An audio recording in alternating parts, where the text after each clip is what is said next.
화려한 샹들리에가 쏟아내는 인공적인 빛이 거대한 연회장을 가득 채우고 있었다. 최고급 샴페인이 터지는 소리와 사람들의 가식적인 웃음소리가 뒤섞여 공기 중에 떠다녔다.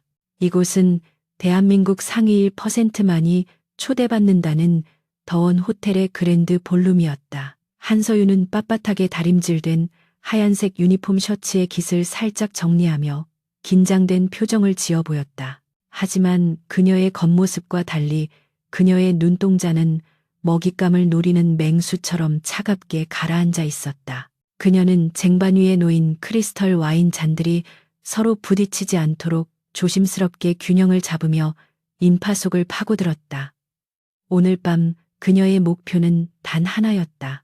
이 화려한 파티의 주최자이자 업계에서 폭군이라 불리는 KX그룹의 대표이사 강태준이었다. 서윤은 자신의 심장 박동을 의식적으로 조절하며 그가 있는 곳으로 천천히 발걸음을 옮겼다. 그녀에게 허락된 시간은 길지 않았고 실패는 곧 죽음을 의미했다.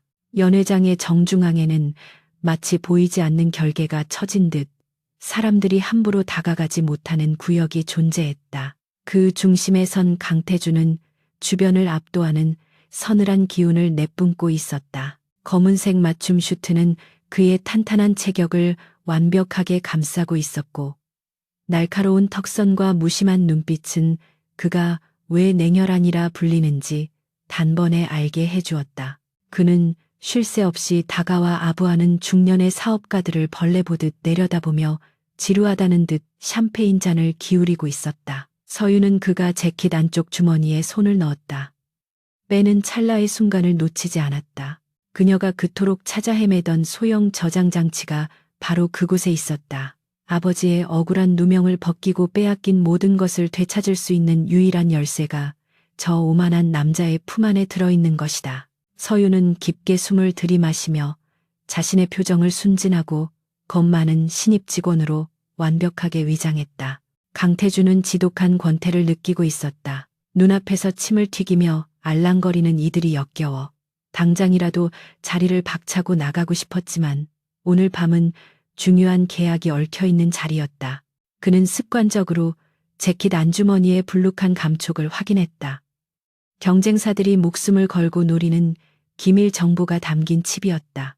보안팀장은 금고에 보관할 것을 권유했지만 태준은 자신의 몸보다 안전한 금고는 없다고 믿었다.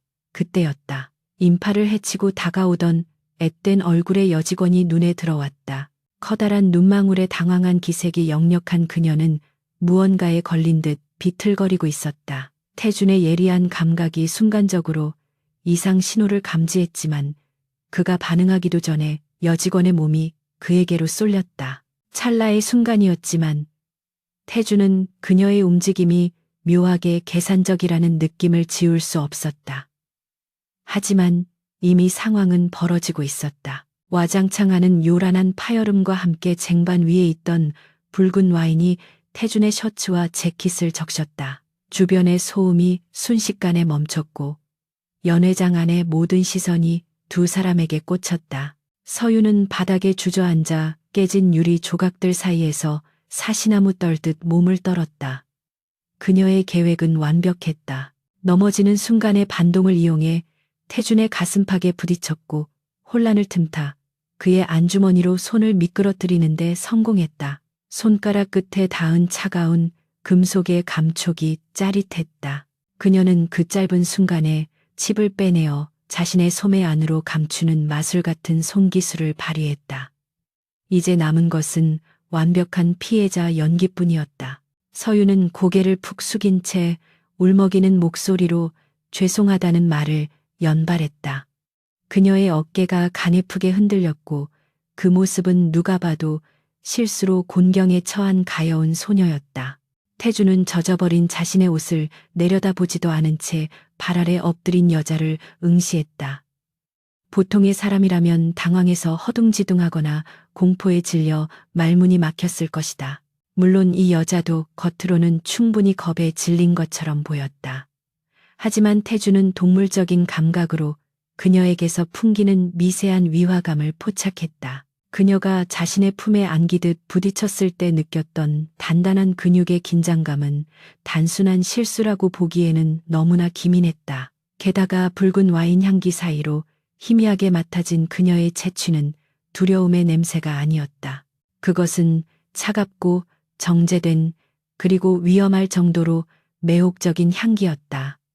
태주는 천천히 한쪽 무릎을 굽혀 앉으며 그녀와의 눈높이를 맞췄다.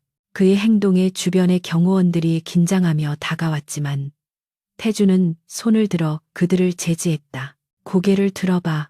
태준의 목소리는 낮고 부드러웠지만 그 안에는 거역할 수 없는 위압감이 서려 있었다. 서유는 천천히 고개를 들었다. 눈가에 맺힌 그렁그렁한 눈물과 붉어진 뺨, 그리고 파르르 떨리는 입술까지 그녀의 연기는 흠잡을 데가 없었다. 하지만 태준과 시선이 마주친 순간 서유는 등줄기를 타고 흐르는 서늘한 전율을 느꼈다. 그의 눈동자는 마치 엑스레이처럼 그녀의 영혼까지 꿰뚫어 보는 듯했다. 태준은 그녀의 턱을 거칠게 움켜쥐고 이리저리 돌려보며 얼굴을 살폈다. 예쁘장한 얼굴 뒤에 숨겨진 진짜 얼굴이 무엇인지 확인하려는 듯 그의 시선은 집요했다. 서유는 본능적으로 위험을 감지했지만 여기서 물러설 수는 없었다. 그녀는 더욱더 불쌍한 표정을 지으며 제발 용서해 달라고 애원했다. 그녀의 손은 소매 안의 칩을 꽉 움켜쥐고 있었다. 이름이 뭐지? 태준이 물었다. 그의 엄지손가락이 서윤의 입술을 무심하게 스치고 지나갔다. 그 접촉은 묘하게 관능적이면서도 모욕적이었다. 서윤은 떨리는 목소리로 가명인 김민지라고 대답했다.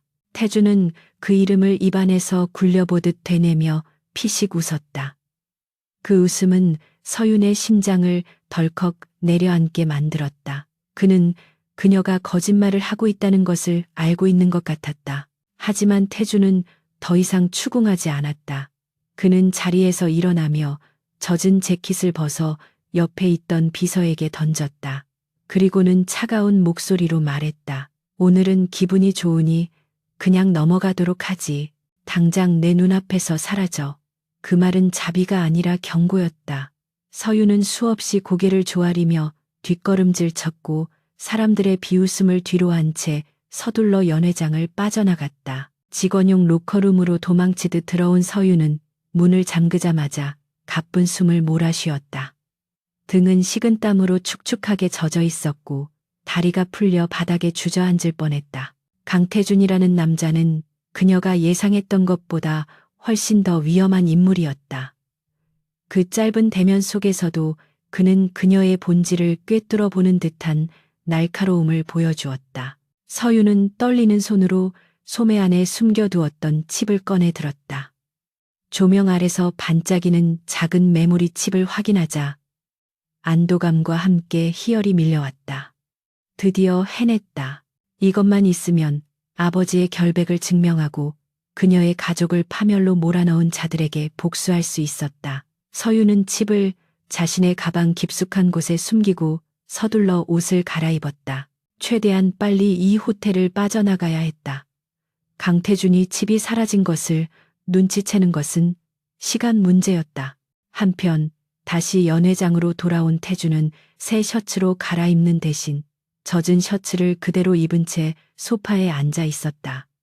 그의 비서실장인 최 실장이 다가와 조심스럽게 물었다. 대표님, 그 여직원을 그냥 보내셔도 되겠습니까?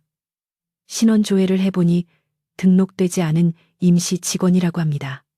태준은 샴페인 잔을 흔들며 묘한 미소를 지었다. 그는 자신의 안주머니가 비어 있다는 것을 이미 알고 있었다.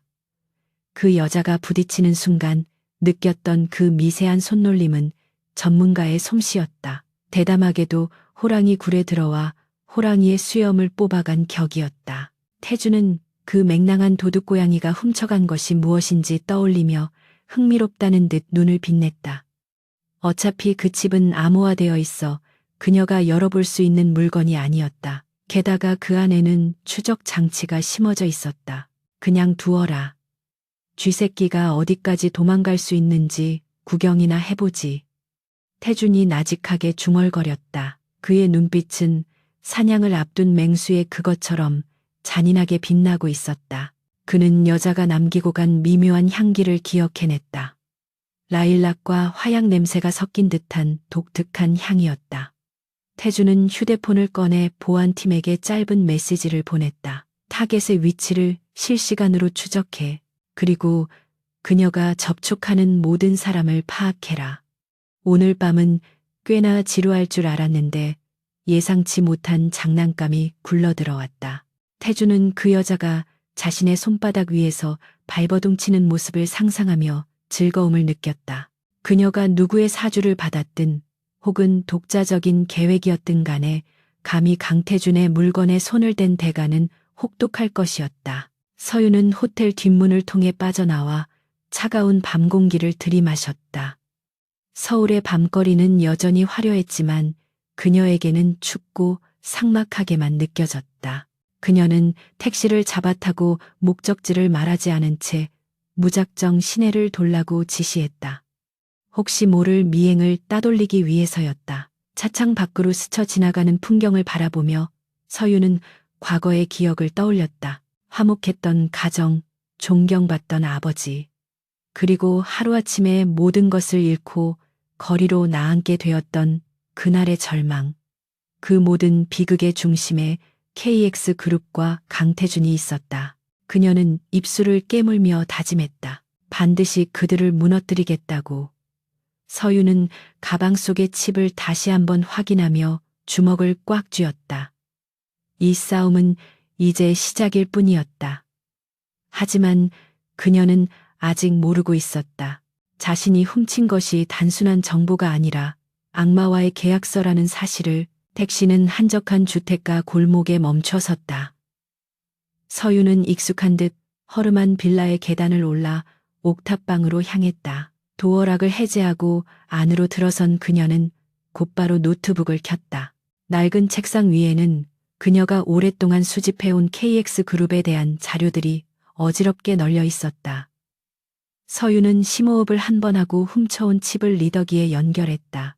화면에 로딩바가 나타나자 그녀의 심장이 다시 요동치기 시작했다. 제발 이 안에 결정적인 증거가 있기를.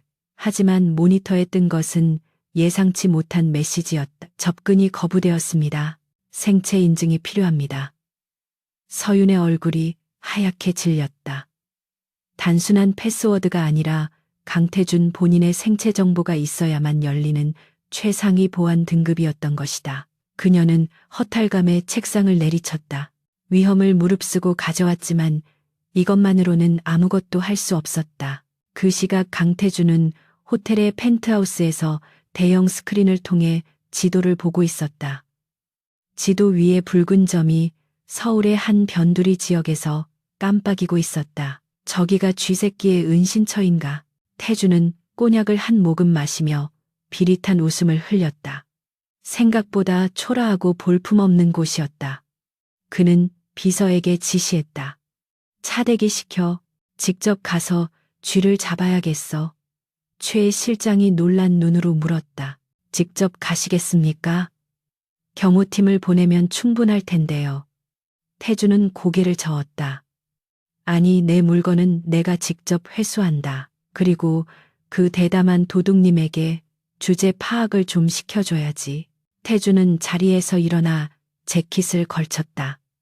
그의 움직임에는 거칠 것이 없었다. 오늘 밤 사냥은 아주 흥미로울 예정이었다.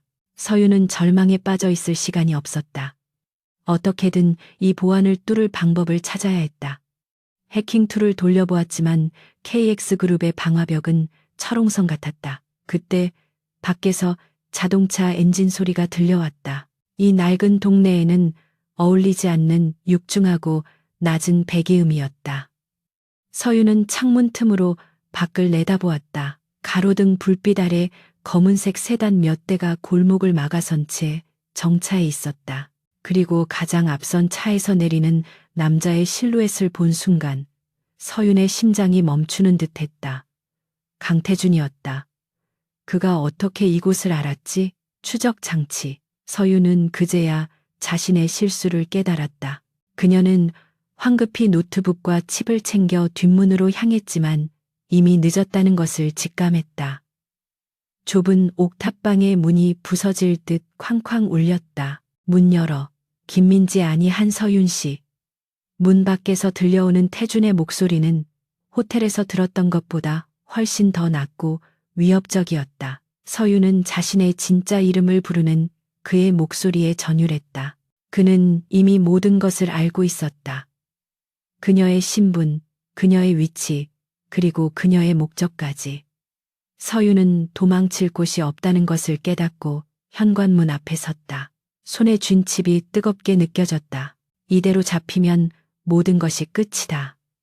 하지만 순순히 문을 열어줄 수도 없었다. 그녀는 주변을 둘러보며 무기로 쓸만한 것을 찾았다. 낡은 야구방망이 하나가 눈에 들어왔다.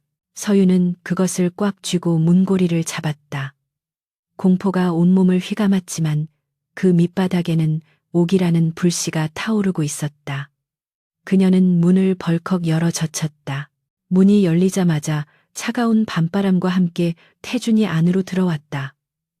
좁은 현관이 그의 존재감으로 가득 찼다. 서윤은 방망이를 치켜들었지만 태준은 눈 하나 깜짝하지 않았다. 오히려 그는 재미있다는 듯 입꼬리를 올리며 천천히 그녀에게 다가왔다. 환영 인사가 꽤 격렬하군. 내 물건을 훔쳐간 것도 모자라 나를 때리려고. 태준이 비아냥거렸다. 서윤은 뒷걸음질치며 소리쳤다. 가까이 오지 마. 이거 놔두고 당장 나가.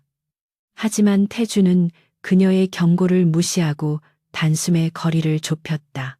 그의 손이 번개처럼 움직여 서윤의 손목을 낚아챘고 야구방망이는 힘없이 바닥으로 떨어졌다.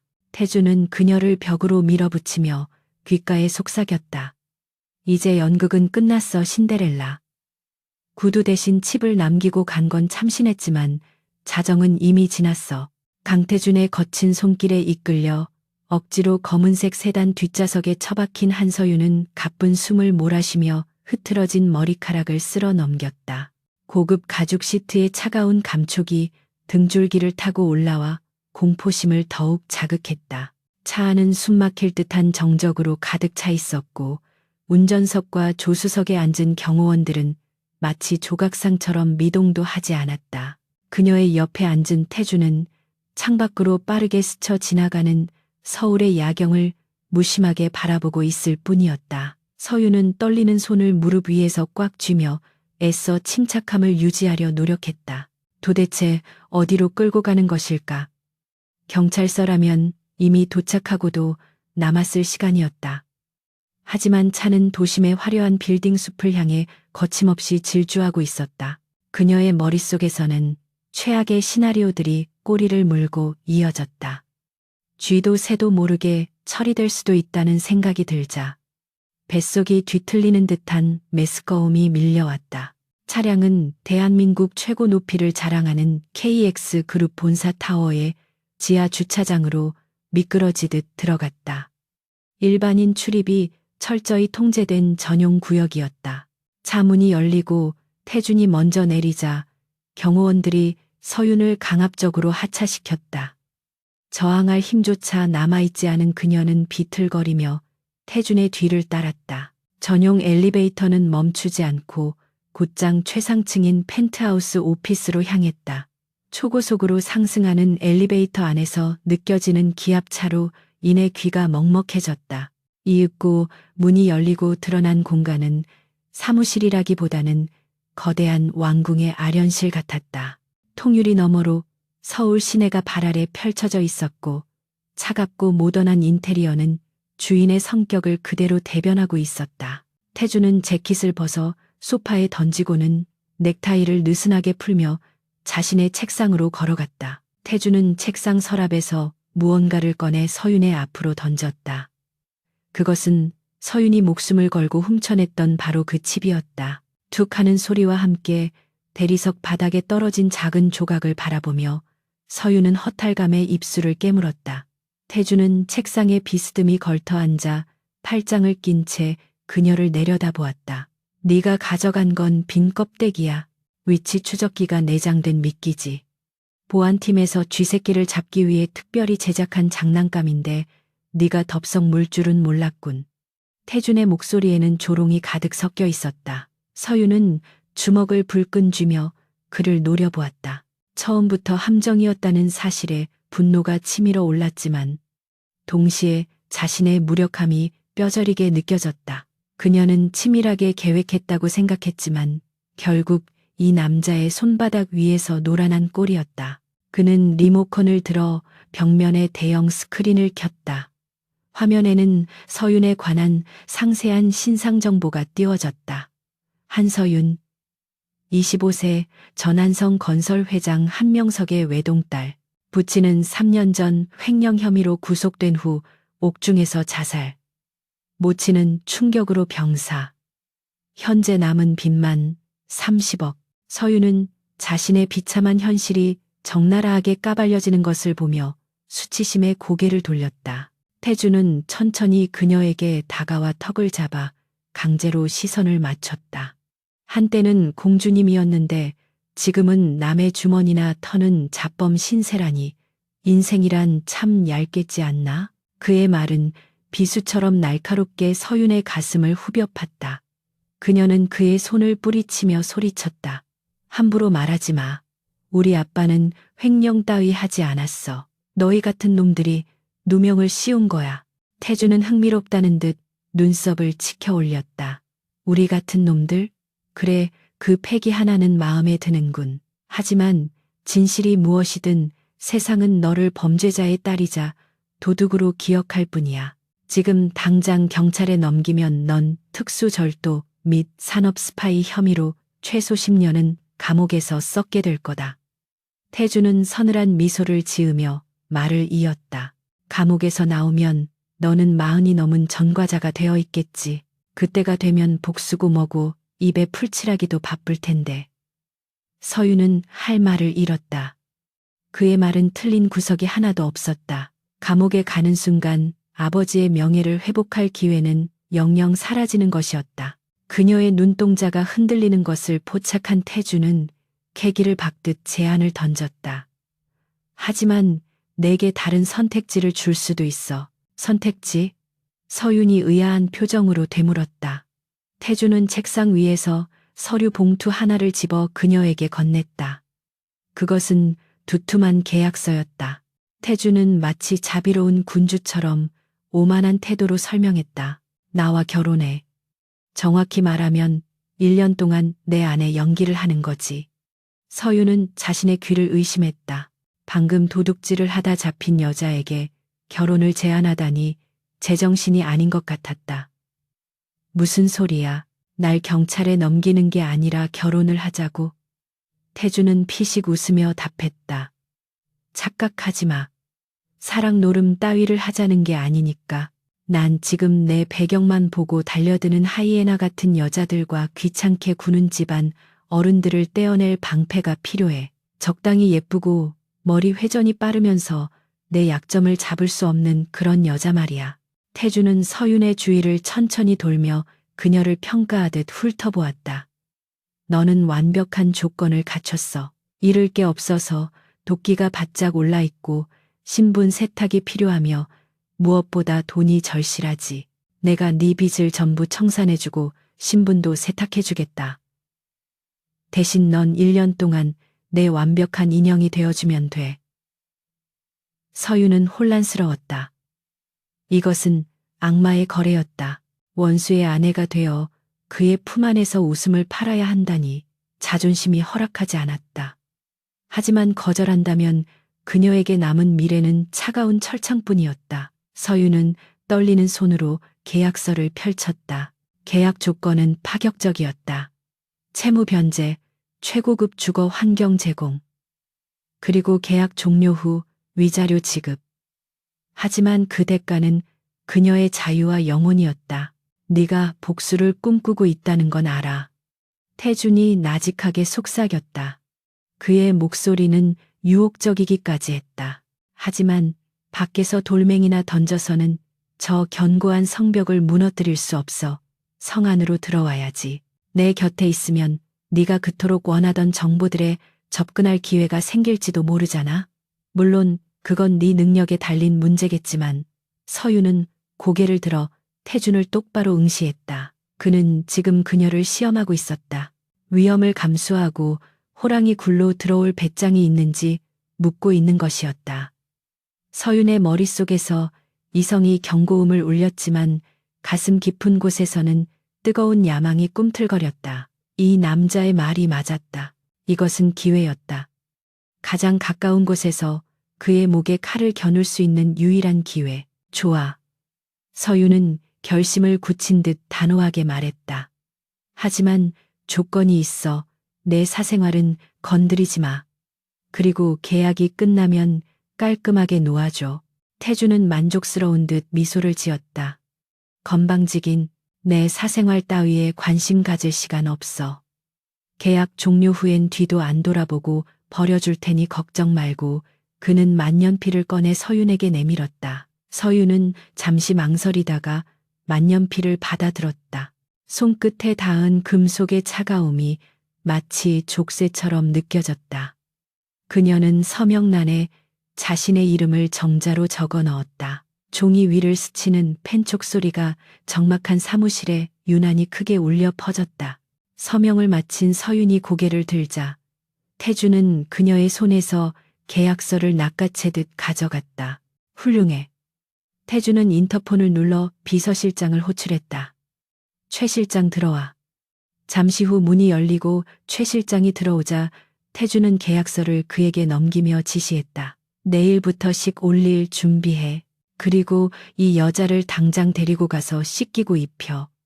내일 아침 조찬 모임에 내 약혼녀로 소개할 거니까. 최 실장은 당황한 기색이 역력했지만 프로답게 곧바로 평정심을 되찾고 고개를 숙였다. 알겠습니다, 대표님. 서유는 멍한 표정으로 태준을 바라보았다. 모든 것이 너무나 빠르게 진행되고 있었다.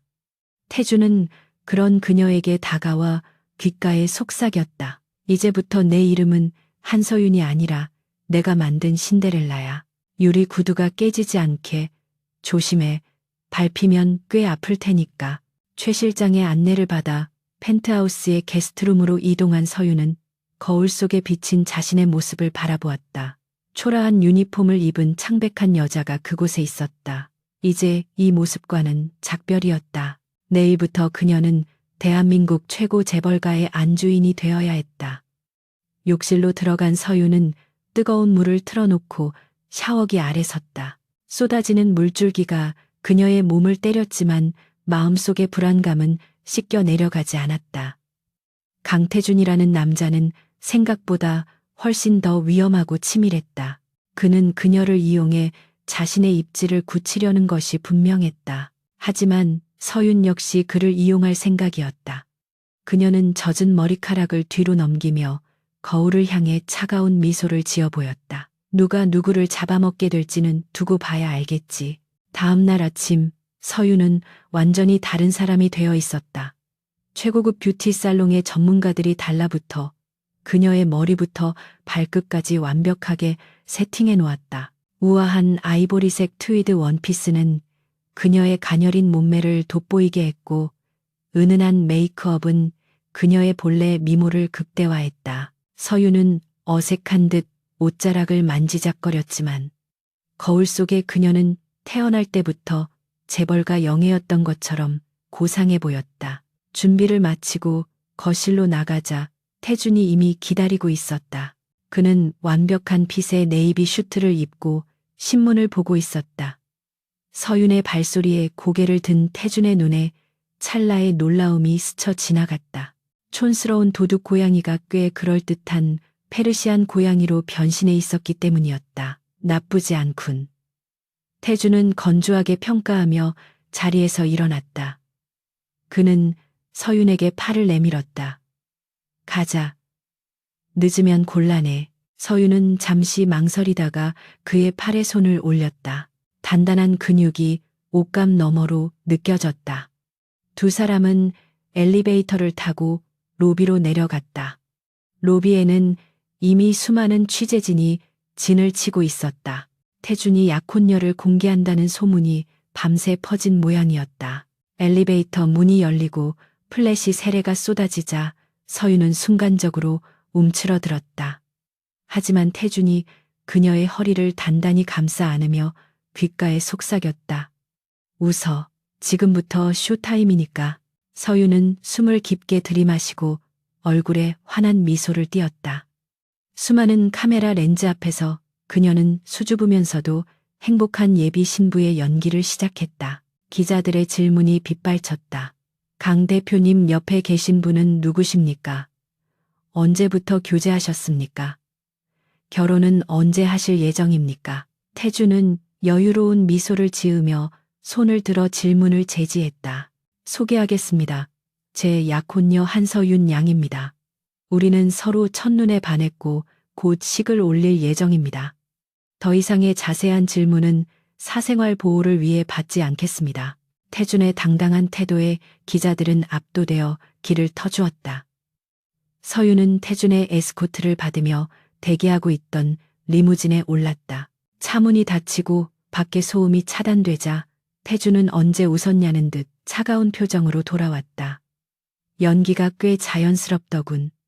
소질 있어. 서윤은 창밖의 인파를 바라보며 씁쓸하게 웃었다. 이제 정말 돌이킬 수 없는 강을 건넜다.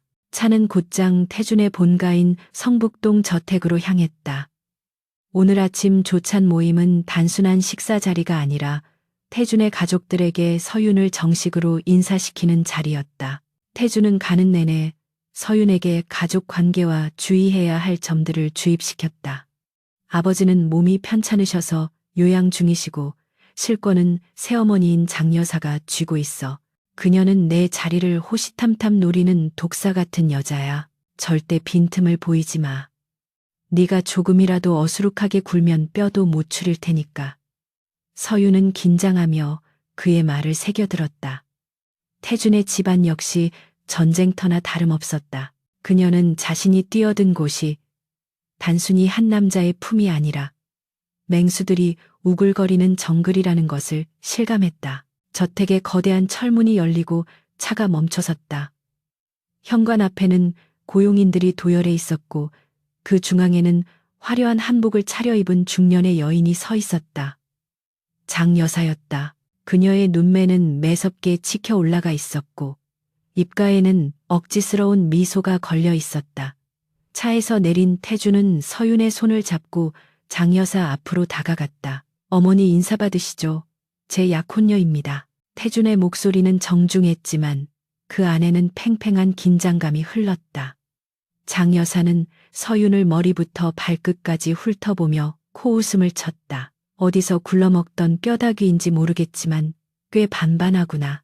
태준아, 내 취향이 이렇게 저급했었니? 그녀의 말은 시작부터 노골적인 공격이었다. 서윤은 모욕감에 얼굴이 달아올랐지만 내색하지 않았다. 그녀는 우아하게 고개를 숙이며 인사했다.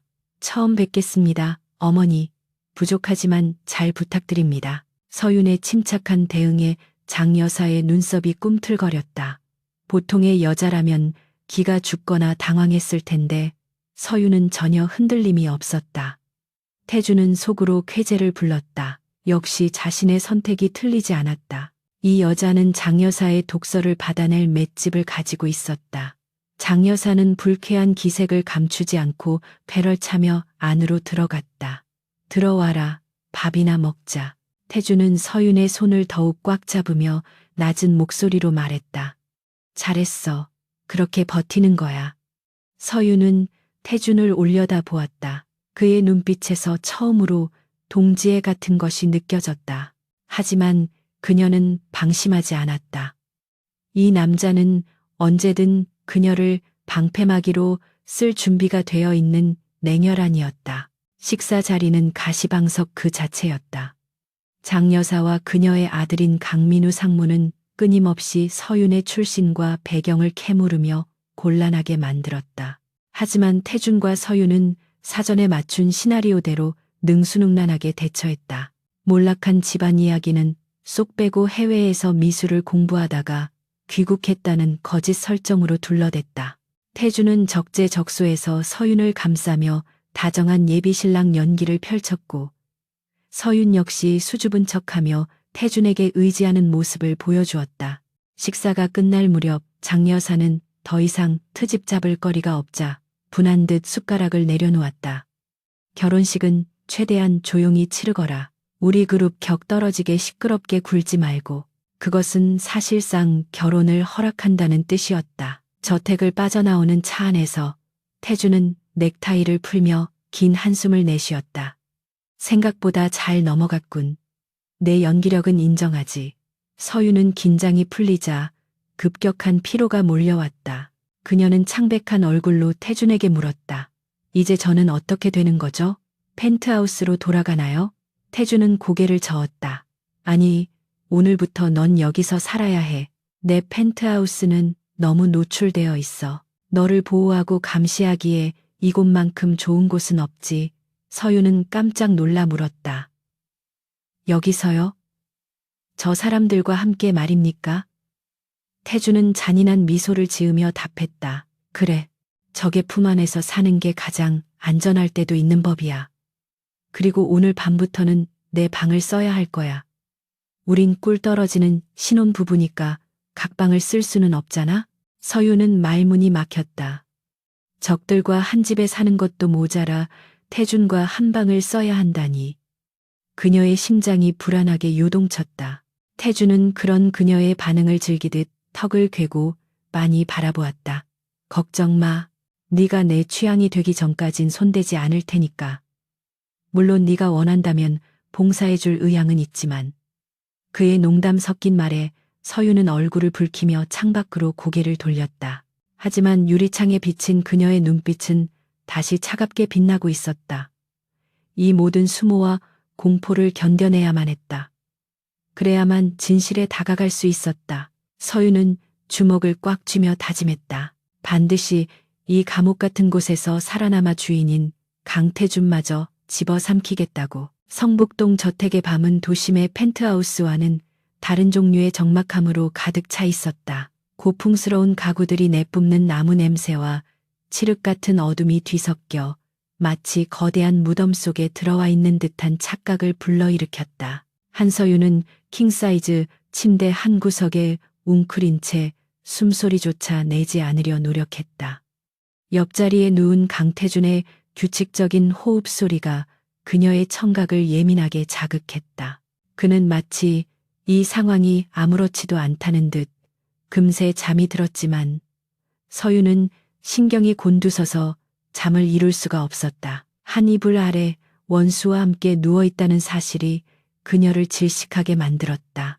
그녀는 조심스럽게 몸을 일으켜 창가로 다가갔다. 달빛 아래 드러난 정원은 아름다웠지만 그곳을 지키고 있는 수많은 감시 카메라와 경호원들의 모습은 이곳이 감옥임을 상기시켜 주었다. 서윤은 창문에 비친 자신의 창백한 얼굴을 바라보며 입술을 깨물었다.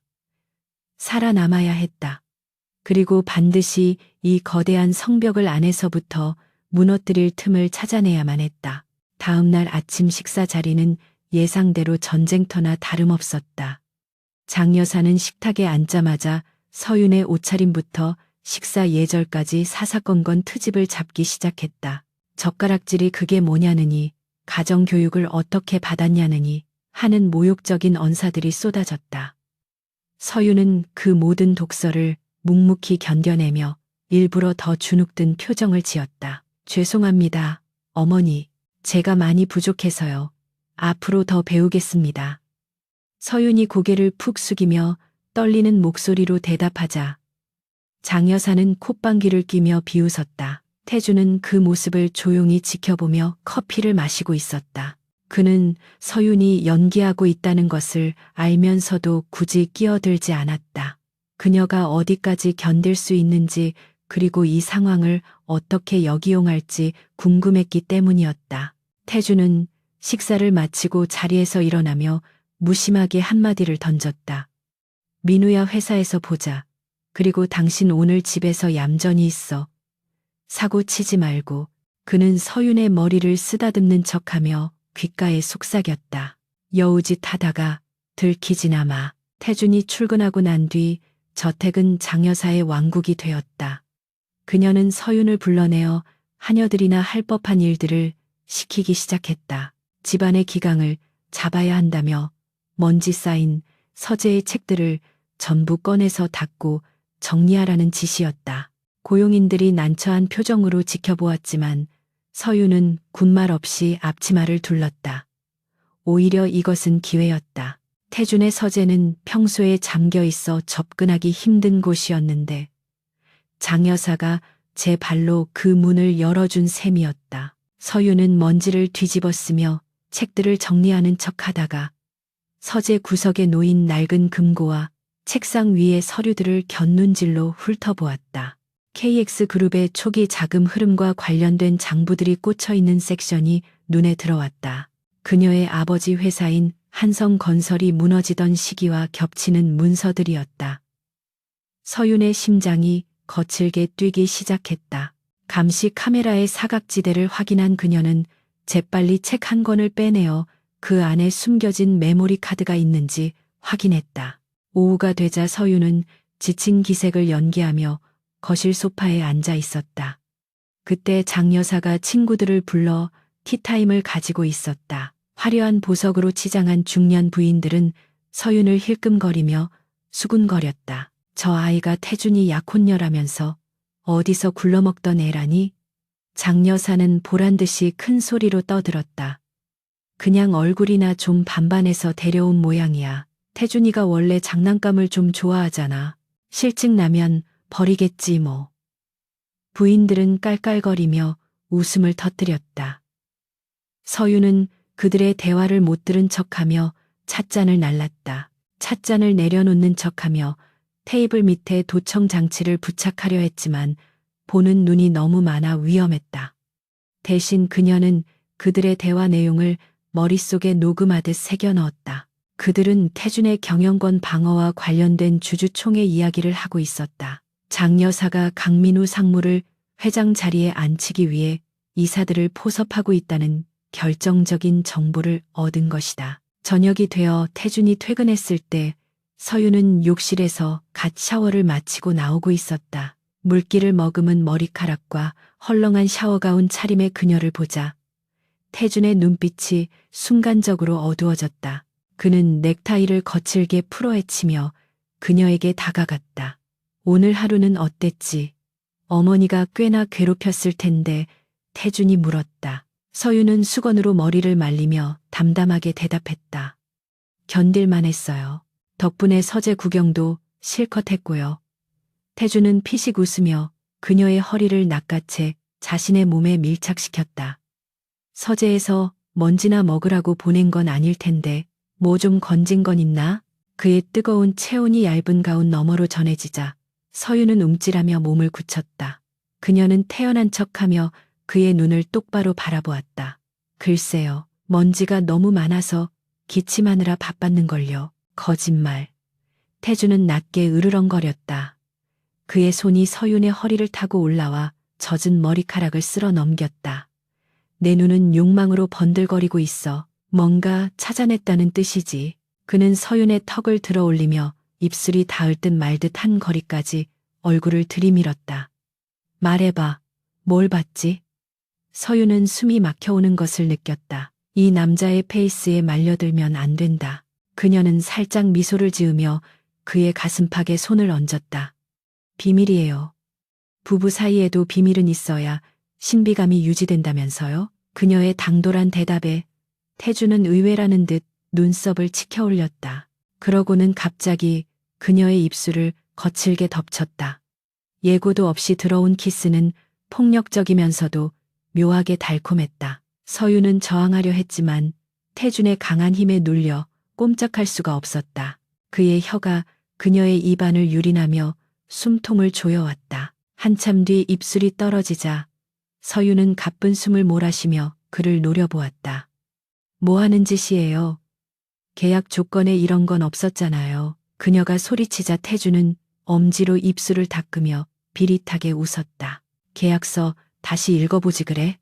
갑조항 제3조. 을은 갑의 품위 유지를 위해 부부로서의 의무를 충실히 이행한다. 난 지금 내 의무를 다하고 있는 건데. 그는 멍하니 서 있는 서윤을 침대 위로 밀어 넘어뜨렸다. 그리고는 그녀의 위로 올라타며 위협적으로 내려다보았다. 착각하지 마. 내가 너를 안 건드리는 건 네가 소중해서가 아니라 아직 내 입맛에 맞지 않아서야.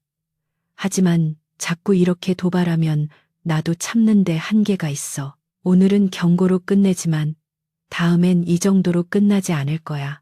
태주는 몸을 일으켜 욕실로 들어갔고 서유는 텅 빈 침대에 홀로 남겨졌다. 심장이 미친 듯이 뛰고 있었다.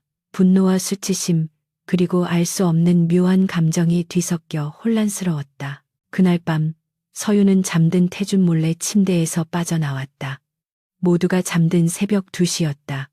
그녀는 맨발로 복도를 걸어 서재로 향했다. 낮에 봐두었던 책장 뒤에 숨겨진 공간이 계속 마음에 걸렸다. 서재 문은 잠겨 있었지만 서유는 머리핀 하나로 능숙하게 잠금 장치를 해제했다. 칠흑 같은 어둠 속에서 그녀는 휴대폰 불빛에 의지해 책장으로 다가갔다. 특정 책을 눌러야 열리는 고전적인 장치일 수도 있었다. 그녀는 낮에 눈여겨보았던 두꺼운 경제학 서적을 조심스럽게 당겼다. 덜컥 하는 소리와 함께 책장이 옆으로 밀리며 작은 금고가 드러났다. 서유는 숨을 죽이며 금고 다이얼에 손을 댔다. 하지만 비밀번호를 알 턱이 없었다. 그때 복도에서 발소리가 들려왔다. 순찰을 도는 경호원일 수도 있었고 물을 마시러 나온 태준일 수도 있었다. 서유는 황급히 책장을 원위치시키고 책상 밑으로 몸을 숨겼다. 서재 문이 열리고 누군가가 들어왔다. 불이 켜지지는 않았지만 묵직한 발걸음 소리로 보아 남자였다. 그는 책상으로 다가와 서랍을 열고 무언가를 찾는 듯 부스럭거렸다. 서유는 책상 밑 어둠 속에 몸을 웅크리고 입을 틀어막았다. 남자는 누군가와 통화를 시작했다. 네, 이사님, 강 대표는 아직 눈치채지 못한 것 같습니다. 자료는 확보했습니다. 주주총회 전까지 넘기겠습니다. 낯익은 목소리였다. 태준의 최측근이라고 믿었던 비서실장 최 실장이었다. 그가 배신자였다니 서유는 충격적인 사실에 눈을 크게 떴다. 최 실장은 통화를 마치고 서둘러 서재를 빠져나갔다. 서유는 그가 나간 것을 확인하고 안도의 한숨을 내쉬며 책상 밑에서 기어나왔다. 이 사실을 태준에게 알려야 할까? 아니면 이 정보를 이용해 태준을 더 옥죄어야 할까? 그녀의 머릿속에서 치열한 계산이 오갔다. 방으로 돌아온 서유는 침대 옆에 서서 잠든 태준의 얼굴을 내려다보았다. 세상 무서울 것 없는 폭군 같아 보였지만 등 뒤에서 칼을 가는 배신자를 곁에 두고 있었다. 왠지 모를 연민이 느껴졌지만 서유는 고개를 저어 그 감정을 떨쳐냈다. 이건 기회였다. 최 실장의 배신을 이용하면 태준의 신뢰를 얻을 수 있고 동시에 그를 빚지게 만들 수 있었다. 서유는 조심스럽게 침대로 파고들었다. 태준이 잠결에 팔을 뻗어 그녀를 끌어안았다. 그의 단단한 팔이 그녀의 허리를 감싸자 도망칠 수 없는 덫에 걸린 기분이 들었다. 따뜻한 체온이 등 뒤에서 느껴졌다. 서유는 눈을 감으며 생각했다. 내일은 더 완벽한 연기를 해야겠어. 당신을 위해서가 아니라 나를 위해서. 당신이 무너지면 내 복수도 물거품이 되니까. 다음 날 아침 식탁의 분위기는 여전히 냉랭했다. 태주는 평소와 다름없이 신문을 읽고 있었고 장 여사는 얄미운 시선으로 서윤을 흘겨보고 있었다. 최 실장이 들어와 태준에게 결제 서류를 내밀었다. 대표님, 오늘 일정 브리핑해 드리겠습니다. 태준은 무심하게 고개를 끄덕이며 서류에 서명을 했다. 서윤은 최 실장의 얼굴을 빤히 쳐다보았다. 어젯밤에 그 음흉한 목소리와는 딴판인 충직한 얼굴이었다. 서윤은 숟가락을 내려놓으며 짐짓 순진한 목소리로 말을 꺼냈다. 저기요, 실장님. 어제 서재에서 잃어버린 귀걸이를 찾다가 이상한 걸 봤는데 혹시 서재에 다른 비밀 금고가 있나요? 순간 최 실장의 눈동자가 심하게 흔들렸고 태준의 시선이 서윤에게로 꽂혔다. 무슨 소리지? 태준이 날카롭게 물었다. 서윤은 겁먹은 듯 어깨를 움츠리며 말을 이었다. 아니에요. 제가 잘못 봤나 봐요. 밤에 목이 말라서 물 마시러 갔다가 서재 쪽에서 누가 나오는 걸 봤거든요. 실장님 같기도 하고. 근데 손에 뭘 들고 계시길래 청소하시는 줄 알았어요. 식탁에 정적이 감돌았다. 최 실장의 얼굴이 하얗게 질렸고 태준의 눈매가 가늘어졌다. 장 여사는 무슨 헛소리냐며 핀잔을 주었지만 태준은 달랐다. 그는 최 실장을 뚫어지게 쳐다보며 낮게 물었다. 최 실장 어제 밤에 서재에 들어갔었나? 최 실장은 식은땀을 흘리며 더듬거렸다. 아닙니다, 대표님. 저는 어제 일찍 퇴근했습니다. 사모님이 잘못 보신 것 같습니다. 태준은 잠시 침묵하다가 피식 웃었다. 그래? 내 아내가 잠결에 헛것을 봤나 보군. 하지만 그의 눈은 전혀 웃고 있지 않았다. 그는 이미 최 실장의 미세한 떨림과 당황함을 감지한 것이었다. 태준은 자리에서 일어나며 서윤의 어깨를 꽉 쥐었다. 당신 오늘은 나랑 같이 출근해. 회사 구경도 좀 하고 내 사무실 청소도 좀 해야겠어.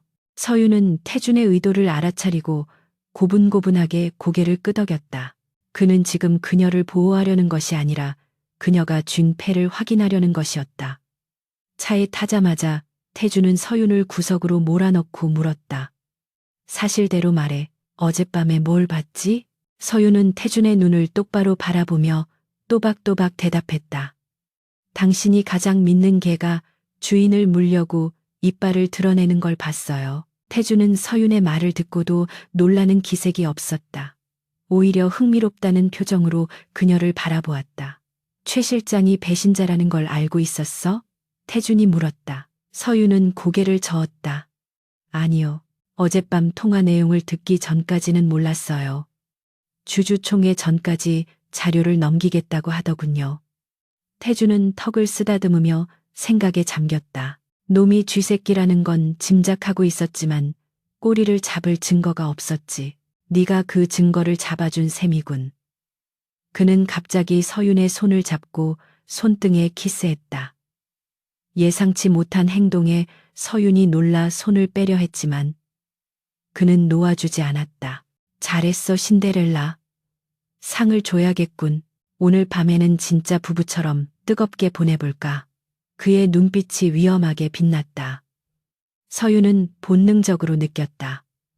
이 남자는 지금 이 상황을 즐기고 있다는 것을, 그리고 자신을 이 위험한 게임의 장기말로 쓰기로 작정했다는 것을. 강태준이 해외 비밀 협상을 위해 출국한 지 사흘째 되는 날이었다. KX그룹의 심장부인 본사 타워는 겉으로는 평온해 보였지만 내부는 시한폭탄을 안고 있는 듯한 긴장감으로 팽팽했다. 한서윤은 태준의 지시대로 매일 회사에 출근해 CEO 집무실 한 구석을 지키고 있었다. 그녀는 지루한 척 잡지를 뒤적이고 있었지만 그녀의 귀는 문 밖에서 들려오는 비서실 직원들의 속삭임과 복도를 오가는 다급한 발소리에 집중되어 있었다. 태준의 부재를 틈타 그룹 내 반대 세력들이 심상치 않은 움직임을 보이고 있다는 것을 직감적으로 느낄 수 있었다. 특히 강민우 상무가 재무팀 임원들과 잦은 회동을 갖는 모습이 포착되었다. 서윤은 잡지 너머로 날카로운 눈빛을 빛내며 책상 위에 놓인 내부용 단말기를 곁눈질했다. 화면 속 주가 그래프가 미세하게 요동치고 있었다. 폭풍전야의 고요함이었다. 오후 2시가 넘어가자 상황은 급변했다. 증권가의 KX그룹의 분식 회계 의혹과 유동성 위기설이 동시다발적으로 퍼지기 시작했다. 찌라시라 불리는 사설 정보지를 통해 퍼진 악성 루머는 순식간에 기정사실화되어 시장을 강타했다. 주가는 곤두박질 치기 시작했고 투자자들의 항해 전화가 빗발쳐 업무가 마비될 지경이었다. 서윤은 집무실 안 대형 스크린을 통해 붉은색으로 물들어가는 주식 현황판을 바라보았다. 이것은 단순한 루머가 아니었다. 누군가가 조직적으로 물량을 쏟아내며 주가를 끌어내리고 있었다. 그리고 그 패턴은 3년 전 그녀의 아버지인 한명석 회장의 한성건설을 무너뜨렸던 방식과 소름 끼치도록 똑같았다. 서윤의 손이 덜덜 떨리기 시작했다. 이것은 강민우 상무의 단독 범행이 아니었다. 그 뒤에 그녀의 가문을 파멸시킨 거대한 흑막이 존재한다는 확신이 들었다. 비서실장이자 배신자인 최 실장은 부재 중이었고 사내 이사들은 우왕좌왕하며 책임을 회피하기 바빴다. 긴급 임원회의가 소집되었지만 대책은커녕 서로 고성만 오갈 뿐이었다. 서윤은 더 이상 지켜볼 수만은 없었다. 태준이 무너지면 그녀의 복수 계획도 물거품이 될 뿐만 아니라 그녀 역시 이 소용돌이에 휘말려 파멸할 것이 뻔했다. 서윤은 자리에서 일어났다. 그녀는 입고 있던 카디건을 벗어던지고 셔츠 소매를 걷어붙였다.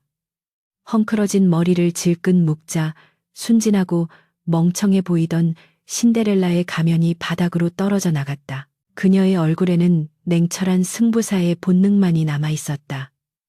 서윤은 망설임 없이 회의실 문을 박차고 들어갔다. 갑작스러운 그녀의 등장에 고래고래 소리를 지르던 임원들의 시선이 일제히 쏠렸다. 여기가 어디라고 감히 들어옵니까? 강상무의 측근인 박 전무가 삿대질을 하며 소리쳤다. 대표님 약혼녀면 집에서 살림이나 배울 것이지. 신성한 회의실에 흙탕물을 튀기려 합니까? 나가세요, 당장. 다른 임원들도 동조하며 웅성거렸다. 하지만 서윤은 눈 하나 깜짝하지 않았다. 그녀는 천천히 회의 테이블 상석으로 걸어가 태준의 의자에 손을 얹었다. 차가운 가죽의 감촉이 손바닥에 전해졌다. 서윤은 싸늘한 눈빛으로 좌중을 둘러보며 입을 열었다.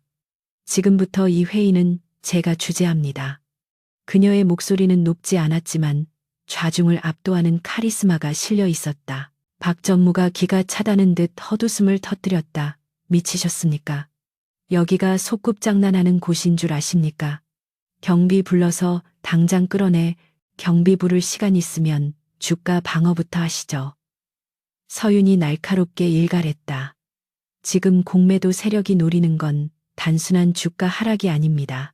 전환사채 조기 상환 청구권을 발동시켜 현금 흐름을 막고 부도를 유도하려는 겁니다. 10분 내로 채권단 설득 못하면 KX 계열사 3곳이 내일 아침 법정 관리 들어갑니다. 그래도 저를 끌어내시겠습니까? 서윤의 입에서 전문적인 용어와 정확한 상황 분석이 쏟아져 나오자 임원들의 표정이 경악으로 물들었다. 그녀는 그들이 멍하니 있는 틈을 타 스크린 앞에 컨트롤 패널을 장악했다. 재무팀, 지금 당장 가용현금 5천억 확보해서 자사주 매입 시작하세요. 홍보팀은 루머 유포자에 대한 법적 대응 기사 배포하고 금융감독원에 공매도 과열 종목 지정 요청하세요. 그리고 법무팀은 채권단 대표들에게 강태준 대표의 위임장 보여주고 상환 유예 각서 받아오세요. 서윤의 지시는 군더더기 없이 명확하고 신속했다.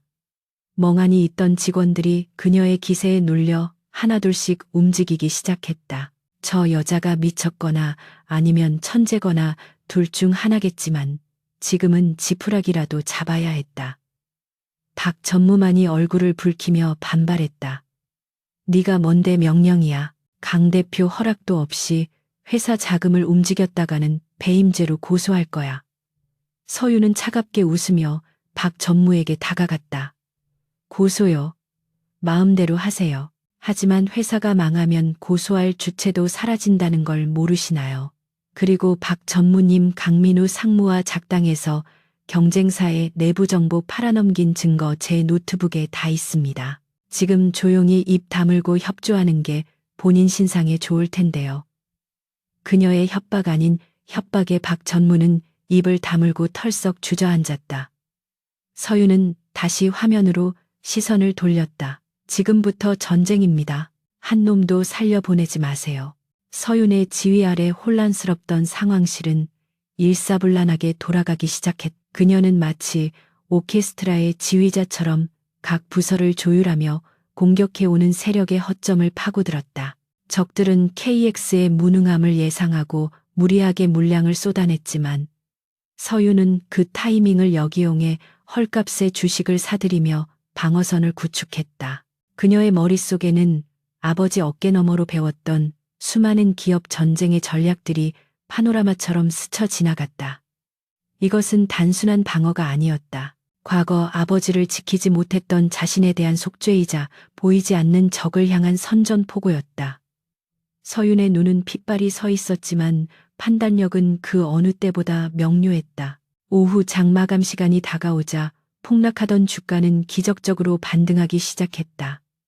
사무실 곳곳에서 탄성이 터져 나왔다. 장마감 종이 울리고 최종 주가가 전일 대비 보합세로 마무리되자 상황실에는 안도의 한숨과 함께 박수 소리가 터져 나왔다. 서윤은 그제야 긴장이 풀린 듯 책상을 짚고 깊은 숨을 내쉬었다. 다리가 후들거리고 등은 식은 땀으로 흠뻑 젖어 있었다. 직원들은 경애 어린 눈빛으로 그녀를 바라보았다. 그저 예쁜 얼굴 마담인 줄 알았던 대표의 약혼녀가 위기의 순간에 잔 다르크처럼 나타나 회사를 구해낸 것이다. 서윤은 쏟아지는 시선을 뒤로 한 채 휘청거리며 대표 이사실로 돌아왔다. 문을 닫고 나니 온몸에 힘이 빠져나가 바닥에 주저앉고 말았다. 너무 많은 것을 보여줘 버렸다. 강태준이 알게 되면 가만히 있지 않을 것이다. 하지만 후회는 없었다. 적어도 놈들에게 한 방 먹였다는 쾌감이 공포를 압도했다. 그때 대표 이사실의 육중한 문이 열렸다. 서윤은 화들짝 놀라 고개를 들었다. 그곳에는 출장 일정보다 하루 일찍 귀국한 강태준이 서 있었다. 그의 헝클어진 머리와 구겨진 트렌치 코트는 그가 공항에서 곧장 달려왔음을 짐작게 했다. 태준의 시선은 바닥에 주저앉은 서윤에게 꽂혔다. 그의 표정은 읽을 수 없었다. 분노인지 놀라움인지 아니면 또 다른 무엇인지 알 수 없는 기묘한 기류가 흘렀다. 태준은 천천히 다가와 서윤의 앞에 한쪽 무릎을 꿇고 앉았다. 그의 긴 손가락이 서윤의 턱을 들어 올렸다. 얌전히 있으라고 했더니 회사를 뒤집어 놓았더군. 태준의 목소리는 낮고 쉰 듯했다. 서윤은 떨리는 목소리로 변명하려 했다. 그게 아니라 상황이 너무 급박해서 어쩔 수 없이. 변명은 필요 없어. 태준이 말을 잘랐다. 이미 보고 다 받았으니까. 5천억을 베팅해서 적들의 자금줄을 끊어놓고 역으로 매수해서 경영권까지 방어했다지? 내 유능한 임원들도 못한 일을 낙하산 약혼녀가 해냈다니 재계가 발칵 뒤집히겠어. 태준은 묘한 웃음을 흘렸다. 그것은 비웃음이 아니었다. 사냥감을 발견한 맹수의 희열에 가까웠다. 그는 서윤의 눈을 깊이 들여다보며 속삭였다. 넌 누구지? 김민지도 아니고 내가 알던 한서윤도 아니야. 이런 괴물 같은 재능을 숨기고 내 옆에서 멍청한 척 연기를 했다는 건가? 서윤은 그의 눈빛에 압도되어 숨조차 쉴 수 없었다. 정체를 들켰다는 두려움과 함께 알 수 없는 흥분이 혈관을 타고 흘렀다. 그녀는 더 이상 숨기지 않기로 했다. 저는 당신의 아내입니다. 그리고 당신의 재산을 지킨 사람이죠. 태준은 서윤의 당돌한 대답에 소리내어 웃음을 터뜨렸다. 그래, 내 아내. 아주 비싸고 위험한 아내지. 그는 갑자기 서윤을 일으켜 세우더니 책상 위로 거칠게 밀어붙였다. 책상 위에 놓여있던 서류들이 바닥으로 흩날렸다. 태준은 그녀의 양팔을 결박하듯 잡고 뜨거운 숨결을 내뱉었다. 오늘 네가 보여준 모습은 꽤 자극적이었어. 회의실에서 늙은이들을 짓밟고 명령을 내리는 모습 CCTV로 다 봤거든. 마치 여왕님 같더군. 서윤은 얼굴이 붉게 달아올랐다. 그의 눈빛은 칭찬이라기보다 욕망으로 이글거리고 있었다. 태준은 그녀의 귓가에 입술을 대고 으르렁거렸다. 나는 유능한 사람을 좋아해. 그리고 내 것을 지킬 줄 아는 사람은 더 좋아하지. 오늘 네가 내 자리를 지켰으니 보상을 줘야겠지. 태준의 입술이 서윤의 목덜미를 파고들었다. 서윤은 비명을 지르며 그를 밀어내려 했지만 역부족이었다. 아니, 밀어내고 싶지 않은 마음도 있었다.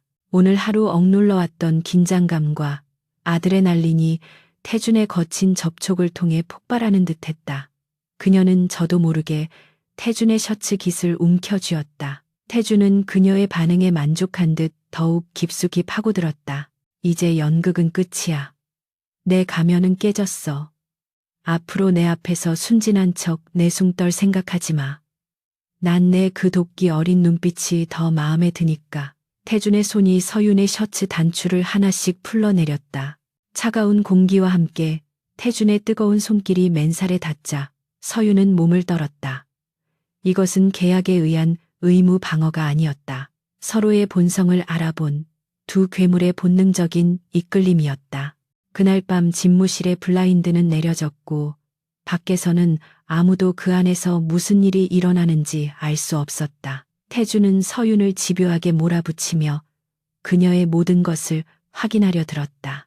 서윤 역시 지지 않고 그의 목에 팔을 감으며 격렬하게 반응했다. 그동안의 억압과 분노 그리고 서로에 대한 탐색전이 육체적인 대화로 변질되어 폭발하고 있었다. 태준은 서윤의 눈을 바라보며 말했다. 한성건설 한명석 회장의 딸, 네가 숨기고 있던 진짜 이름이 그거였군. 서윤은 움직임을 멈추고 그를 올려다보았다. 어떻게? 태준은 그녀의 입술을 훔치며 속삭였다. 내가 모를 줄 알았나? 처음부터 알고 있었어. 네가 언제 가면을 벗을지 기다리고 있었을 뿐이지. 생각보다 빨리 벗어줘서 고맙군. 서윤은 배신감이 아닌 안도감을 느꼈다. 그가 모든 것을 알고도 자신을 받아들였다는 사실이 묘하게 위로가 되었다. 그렇다면 내 목적도 알겠군요. 서윤이 물었다. 태준은 고개를 끄덕였다. 복수겠지. 날 이용해 먹을 작정이었을 테고 상관없어. 이용당해 주지. 대신 나도 너를 이용할 거야. 우리는 공범이 되는 거야. 이 지옥 같은 세상에서 살아남기 위한 파트너. 태준의 제안은 달콤하고도 위험했다. 서윤은 그의 어깨를 꽉 끌어안으며 끄덕였다. 좋아요, 공범. 그 단어가 마음에 드네요. 두 사람은 서로를 탐닉하며 어둠 속으로 가라앉았다. 이제 더 이상 거짓은 없었다. 오직 날것의 욕망과 차가운 이해 타산, 그리고 그 사이에서 피어나는 기형적인 사랑만이 존재할 뿐이었다. 다음 날 아침 뉴스는 온통 KX그룹의 기적적인 방어와 그 중심에 있던 미스터리한 약혼녀에 대한 이야기로 도배되었다. 재벌가의 신데렐라에서 위기의 구원투수로 이미지가 급부상한 서윤은 이제 대중의 관심을 한 몸에 받는 존재가 되었다. 장 여사는 뉴스를 보며 분노의 차찻잔을 집어 던졌다.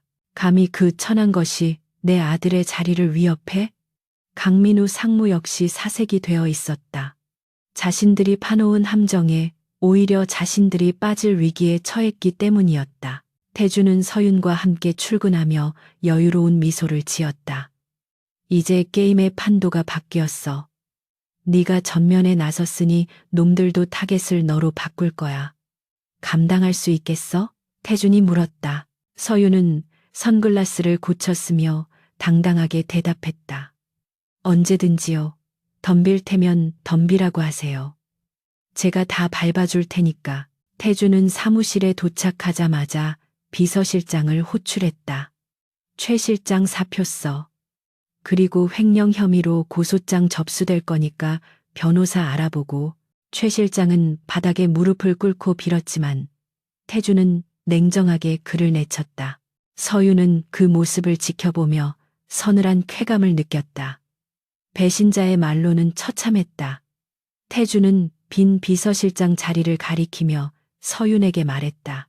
당분간 네가 내 비서실장 역할도 겸해 내 등 뒤를 맡길 사람은 이제 너밖에 없으니까.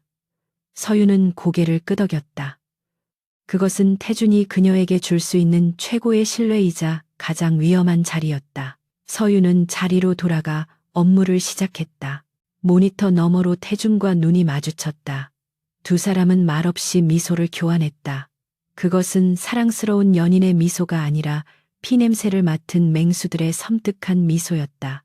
태준의 펜트하우스로 돌아온 두 사람 사이에는 이전과는 전혀 다른 종류의 침묵이 흐르고 있었다. 그것은 서로를 탐색하거나 경계하는 침묵이 아니라 폭풍이 지나간 뒤에 무거운 고요함이자 동시에 더 거대한 폭풍을 예고하는 전조와도 같았다. 서유는 거실 한가운데 서서 통유리 너머로 내려다 보이는 서울의 야경을 응시했다.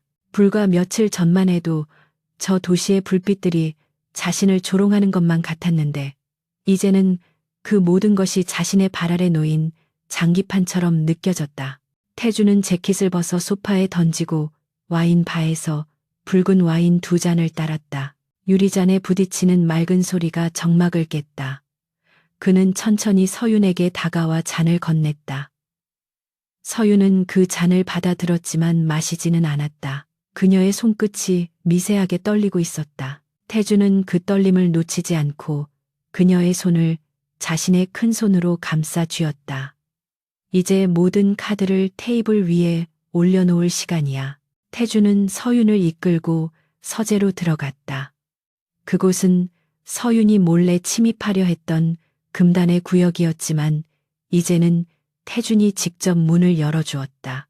그는 벽면에 그림을 걷어내고 생체 인식으로 금고를 열었다. 묵직한 금고문이 열리고 그 안에서 낡은 서류 봉투 하나를 꺼냈다. 태주는 그것을 책상 위에 던지듯 올려놓으며 턱짓으로 가리켰다. 네가 그토록 찾고 싶어 했던 진실이 그 안에 들어있어. 한성건설 부도 사태와 내 아버지의 죽음에 얽힌 진짜 배우들 말이야. 서유는 숨이 솟는 것 같았다. 그녀가 목숨을 걸고 찾아 헤매던 판도라의 상자가 눈앞에 있었다. 서유는 떨리는 손으로 봉투를 집어들었다. 종이의 질감이 서늘하게 느껴졌다. 봉투를 열자 수십 장의 사진과 금융거래 내역서, 그리고 녹취록 사본들이 쏟아져 나왔다. 서류를 읽어 내려가는 서윤의 눈동자가 격렬하게 흔들렸다. 그 안에는 충격적인 진실이 담겨 있었다. 그녀의 아버지를 죽음으로 몰고 간 것은 KX 그룹 자체가 아니었다. 정확히 말하면 태준의 새어머니인 장 여사와 경쟁 기업인 태영그룹의 회장 김석훈이 결탁하여 꾸민 짓이었다. 장 여사는 태준의 입지를 흔들기 위해 KX의 하청업체였던 한성건설을 고의로 부도내어 비자금 조성 혐의를 뒤집어 씌웠고 김석훈은 그 대가로 한성건설의 알짜배기 땅을 헐값에 매입했다. 태주는 당시 해외 지사 발령으로 국내 상황에 개입할 수 없었고 뒤늦게 사실을 알았을 때는 이미 모든 상황이 종료된 후였다. 서윤의 눈에서 뜨거운 눈물이 뚝뚝 떨어져 서류 위를 적셨다. 분노와 억울함, 그리고 태준을 오해했던 미안함이 뒤섞여 가슴을 찢어놓는 듯했다. 태준은 서윤이 충분히 감정을 토해낼 때까지 묵묵히 기다려주었다. 그녀가 바닥에 주저앉아 오열하자 그는 다가와 조용히 그녀의 어깨를 감싸 안았다. 울지 마. 눈물은 패배자들의 변명일 뿐이야. 네가 흘려야 할 것은 눈물이 아니라 그들의 피야. 태준의 목소리는 차가웠지만 그 손길만은 뜨거웠다. 서윤은 고개를 들어 태준을 바라보았다. 눈물 젖은 그녀의 눈은 붉게 충혈되어 있었지만 그 깊은 곳에서는 복수심이라는 푸른 불꽃이 타오르고 있었다. 왜 진작 말해주지 않았어요? 내가 당신을 죽이려 할 수도 있었는데. 서윤이 원망 섞인 목소리로 물었다. 태준은 그녀의 눈물을 엄지로 닦아내며 피식 웃었다. 말로 100번 설명하는 것보다 네가 직접 눈으로 확인하는 게 더 확실하니까. 그리고 네가 나를 죽이려 덤벼드는 모습도 꽤 섹시할 것 같아서 놔뒀지. 서윤은 기가 막힌다는 표정을 지었지만 이내 헛웃음을 터뜨렸다. 이 남자는 정말 구제불능의 오만함을 가지고 있었다. 하지만 그 오만함이 지금은 더없이 든든한 방패처럼 느껴졌다. 태준은 서윤을 일으켜 세우고 책상 위에 앉혔다. 그는 그녀의 양무릎 사이에 서서 진지한 표정으로 제안했다. 거래 조건을 변경하지. 지금까지는 단순한 채무 관계였지만 이제부터는 동맹 관계야. 내가 네 칼이 되어주지. 장 여사와 김석훈, 그리고 그들에 동조했던 모든 인간들을 네 발 아래 무릎 꿇리게 해줄게. 그들이 가진 돈, 명예, 권력 모든 것을 빼앗아 네가 짓밟을 수 있게 판을 깔아주겠다는 뜻이야. 서유는 그의 제안에 심장이 거세게 뛰었다. 대한민국 최고의 권력자가 자신의 복수를 돕겠다고 나서고 있었다. 거절할 이유가 없었다. 하지만 세상에 공짜는 없는 법이지. 태준의 눈빛이 순간적으로 위험하게 번뜩였다. 그 대가는 뭐죠? 서윤이 긴장하며 물었다. 태준은 그녀의 허리를 끌어당겨 밀착시키며 속삭였다. 너의 모든 것, 네 몸, 네 마음, 네 영혼, 그리고 네가 앞으로 살아갈 모든 시간, 넌 죽을 때까지 내 곁에서 벗어날 수 없어. 복수가 끝나도 넌 내 여자로, 내 아내로 살아야 해. 이혼, 그런 건 꿈도 꾸지 마. 넌 스스로 내 감옥으로 걸어 들어온 거야. 태준의 선언은 프로포즈라기보다는 소유권 주장에 가까웠다. 그러나 서유는 그 구속이 싫지 않았다. 아니, 오히려 그 강렬한 집착이 그녀의 공허한 마음을 채워주는 것 같았다. 그녀는 태준의 목에 팔을 감으며 그를 끌어당겼다. 좋아요. 어차피 복수가 끝나면 갈 곳도 없었어요. 당신이 나를 감당할 수만 있다면 기꺼이 갇혀드리죠. 그녀의 대답이 떨어지기가 무섭게 태준의 입술이 그녀를 집어삼켰다. 이전의 키스가 탐색과 도발이었다면 지금의 키스는 확인과 각인이었다. 서로의 혀가 얽히고 숨결이 뒤섞이는 동안 두 사람은 서로가 서로에게 유일한 구원자이자 파멸자임을 확인했다. 태준은 책상 위의 서류들을 바닥으로 쓸어버리고 서윤을 눕혔다. 차가운 나무 책상의 감촉이 등에 닿았지만 태준의 뜨거운 체온이 곧바로 그녀를 덮쳤다. 서윤은 더 이상 내숭을 떨거나 부끄러워하지 않았다. 그녀는 태준의 셔츠 단추를 뜯어내듯 풀어헤치고 그의 탄탄한 근육을 손끝으로 더듬었다. 그녀의 손길이 닿는 곳마다 태준의 근육이 긴장으로 꿈틀거렸다. 그는 그녀의 귓가에 거칠게 숨을 몰아쉬며 으르렁거렸다. 기억해. 넌 내 거야. 다른 놈들은 쳐다보지도 마. 밤이 깊어가도록 서재의 불은 꺼지지 않았다. 두 사람은 마치 내일이 없는 사람들처럼 서로를 탐닉했다. 태준은 서윤의 몸 구석구석에 자신의 흔적을 남기며 소유욕을 과시했고 서윤은 고통과 쾌락 사이에서 신음하며 그를 받아들였다. 그것은 단순한 육체적 관계를 넘어선 영혼의 결합이었다. 어둠 속에서 서로의 눈을 바라보며 그들은 말없이 약속했다. 지옥 끝까지 함께 가자고. 태준은 절정의 순간에 서윤의 이름을 불렀다. 김민지가 아닌 진짜 이름 한서윤을. 서윤은 그 부름에 응답하듯 그의 등을 꽉 끌어안으며 전율했다. 그녀는 이제 더 이상 외로운 피해자가 아니었다. 그녀에게는 세상을 적으로 돌려도 상관없는 강력한 마왕이 곁에 있었다. 폭풍우가 몰아치는 바다 한가운데서 두 사람은 서로를 넷으로 삼아 버티고 있었다. 새벽녘이 되어서야 태준은 서윤을 안고 침실로 옮겼다. 지쳐 잠든 서윤의 얼굴을 내려다보며 태준은 복잡한 감정에 휩싸였다. 처음에는 그저 흥미로운 장난감 정도로 생각했다. 쥐새끼처럼 도망다니는 모습이 귀여워서 곁에 두고 지켜보려 했다. 하지만 그녀가 보여준 도끼와 재능 그리고 그 속에 감춰진 상처가 그를 자극했다. 자신과 너무나 닮아있는 여자였다. 부모에게 버림받고 세상에 홀로 남겨져 악착같이 살아남으려 발버둥치는 그 모습이 자신의 어린 시절을 떠올리게 했다. 태준은 서윤의 이마에 입을 맞추며 다짐했다. 누구도 그녀를 건드리지 못하게 할 것이다. 그녀를 울게 만든 놈들은 살아서 지옥을 맛보게 해줄 것이다. 그는 침대 옆 협탁에 놓인 휴대폰을 집어들었다. 화면을 켜자 최 실장 후임으로 임명된 새로운 비서실장의 메시지가 와 있었다. 대표님 지시하신 대로 장 여사의 차명 계좌 내역을 확보했습니다. 태영그룹 김석훈 회장과의 이면 계약서 원본도 찾았습니다. 태준은 입가에 잔혹한 미소를 띄었다. 사냥 준비는 끝났다. 이제 몰이만 남았다. 그는 메시지 창을 닫고 다시 서윤을 바라보았다. 그녀가 잠결에 뒤척이며 그의 품을 파고들었다. 태주는 팔베개를 해주며 그녀를 품에 꼭 안았다.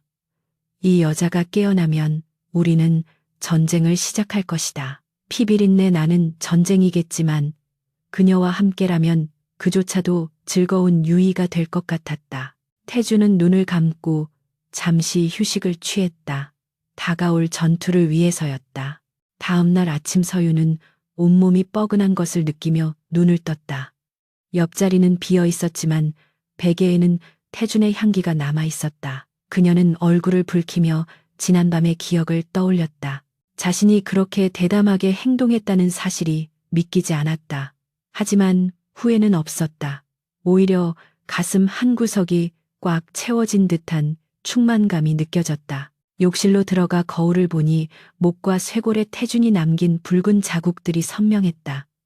서유는 손가락으로 그 자국들을 쓸어보며 묘한 소유감을 느꼈다. 씻고 나오자 침대 위에 태준이 준비해둔 옷과 메모가 놓여 있었다. 오늘은 검은색이 어울리겠군. 10시까지 회사로 와. 재밌는 구경을 시켜줄 테니까. 서유는 메모를 구겨 쥐며 피식 웃었다. 정말 제멋대로인 남자였다. 서유는 태준이 골라준 검은색 정장 원피스를 입었다.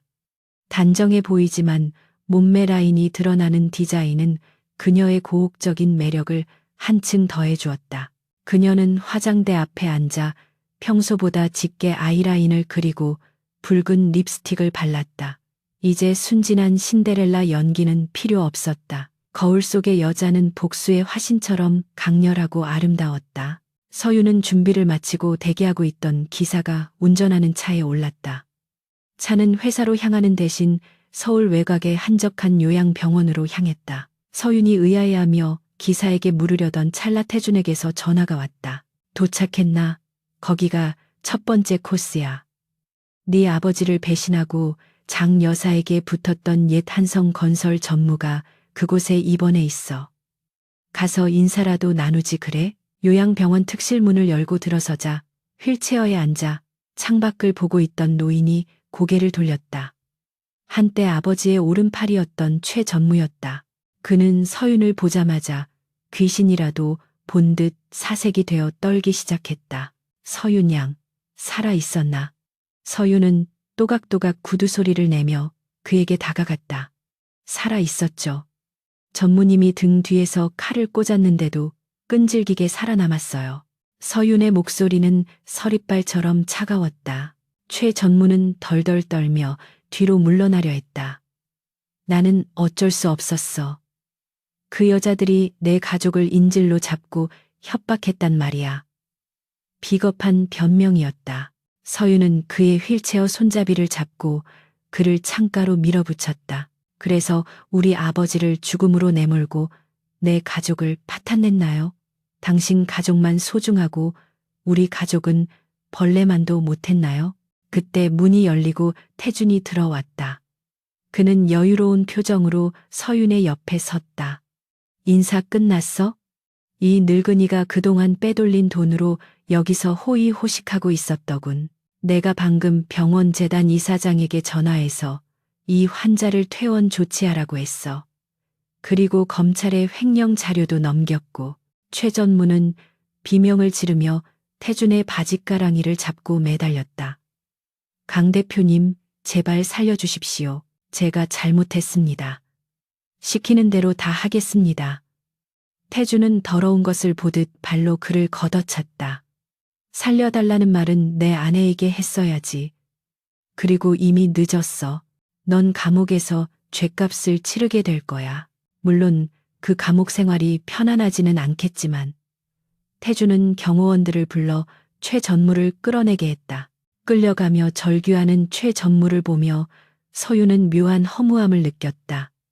거대한 악이라고 생각했던 존재가 막상 마주하니 이렇게나 초라하고 비겁한 노인이었다니. 하지만 이것은 시작일 뿐이었다. 진짜 몸통은 아직 건재했다. 태준은 서윤의 손을 잡고 병원을 나섰다. 기분이 어때? 첫 번째 복수를 끝낸 소감이. 서윤은 태준을 올려다보며 담담하게 말했다. 생각보다 시시하네요. 하지만 멈추고 싶지는 않아요. 태주는 만족스러운 듯 고개를 끄덕였다. 그래야 내 여자답지. 이제 메인 요리를 먹으러 가볼까? 김석훈 회장이 주최하는 파티가 내일 밤에 열려. 거기서 우리가 장 여사와 김 회장을 한 번에 보내버릴 거야. 준비됐어? 서유는 주먹을 꽉 쥐었다. 그 파티장은 그녀가 처음 태준을 만났던 그 호텔 연회장이었다. 모든 것이 시작된 곳에서 모든 것을 끝낼 것이다. 네, 준비됐어요. 그들을 지옥으로 떨어뜨릴 준비. 서윤의 눈빛은 그 어느 때보다 빛나고 있었다. 태주는 그런 그녀를 보며 확신했다. 내일 밤 파티의 주인공은 자신이 아니라 이 탐욕스럽고 아름다운 신데렐라가 될 것이라고. 그리고 그 곁을 지키는 자신은 기꺼이 그녀를 위한 사나운 사냥개가 되어 물어뜯을 준비가 되어 있었다. 두 사람은 서로의 손을 맞잡은 채 차에 올랐다. 차창 밖으로 보이는 세상은 여전히 평화로워 보였지만 그들의 마음속에는 이미 전쟁의 북소리가 울려 퍼지고 있었다. 이제 마지막 결전만이 남아 있었다. 펜트하우스로 돌아온 두 사람은 거실 테이블 위에 파티장의 도면과 참석자 명단을 펼쳐놓고 작전 회의에 돌입했다. 태주는 김석훈 회장의 약점과 장 여사의 비자금 연결 고리를 설명하며 내일 터뜨릴 폭탄의 위치를 지정했다. 서유는 파티의 흐름을 읽으며 어느 타이밍에 증거를 공개해야 가장 효과적일지 분석했다. 두 사람의 호흡은 완벽했다. 말하지 않아도 서로의 생각을 읽어내고 부족한 부분을 채워주었다. 밤이 깊어갈수록 그들의 계획은 더욱 치밀하고 잔혹하게 완성되어 갔다. 서유는 문득 태준에게 물었다. 만약 실패하면요. 우리가 오히려 당할 수도 있잖아요. 태준은 와인잔을 흔들며 여유롭게 웃었다. 실패? 내 사전에 그런 단어는 없어. 그리고 만약 지옥으로 떨어진다 해도 너랑 같이 떨어지는 거라면 그것도 나쁘지 않을 것 같은데? 서유는 그의 말에 가슴이 울렁거렸다. 이 남자는 정말 미친 것 같았다. 하지만 그 광기가 사랑스럽게 느껴졌다. 나도 그래요. 당신과 함께라면 지옥불이라도 뛰어들 수 있을 것 같아요. 두 사람은 서로를 바라보며 미소 지었다. 그것은 연인의 미소이자 전우의 미소였다. 내일 밤 화려한 조명 아래서 벌어질 피해 축제를 상상하며 그들은 다시 한번 뜨겁게 입을 맞췄다. 창밖에는 비가 내리기 시작했다.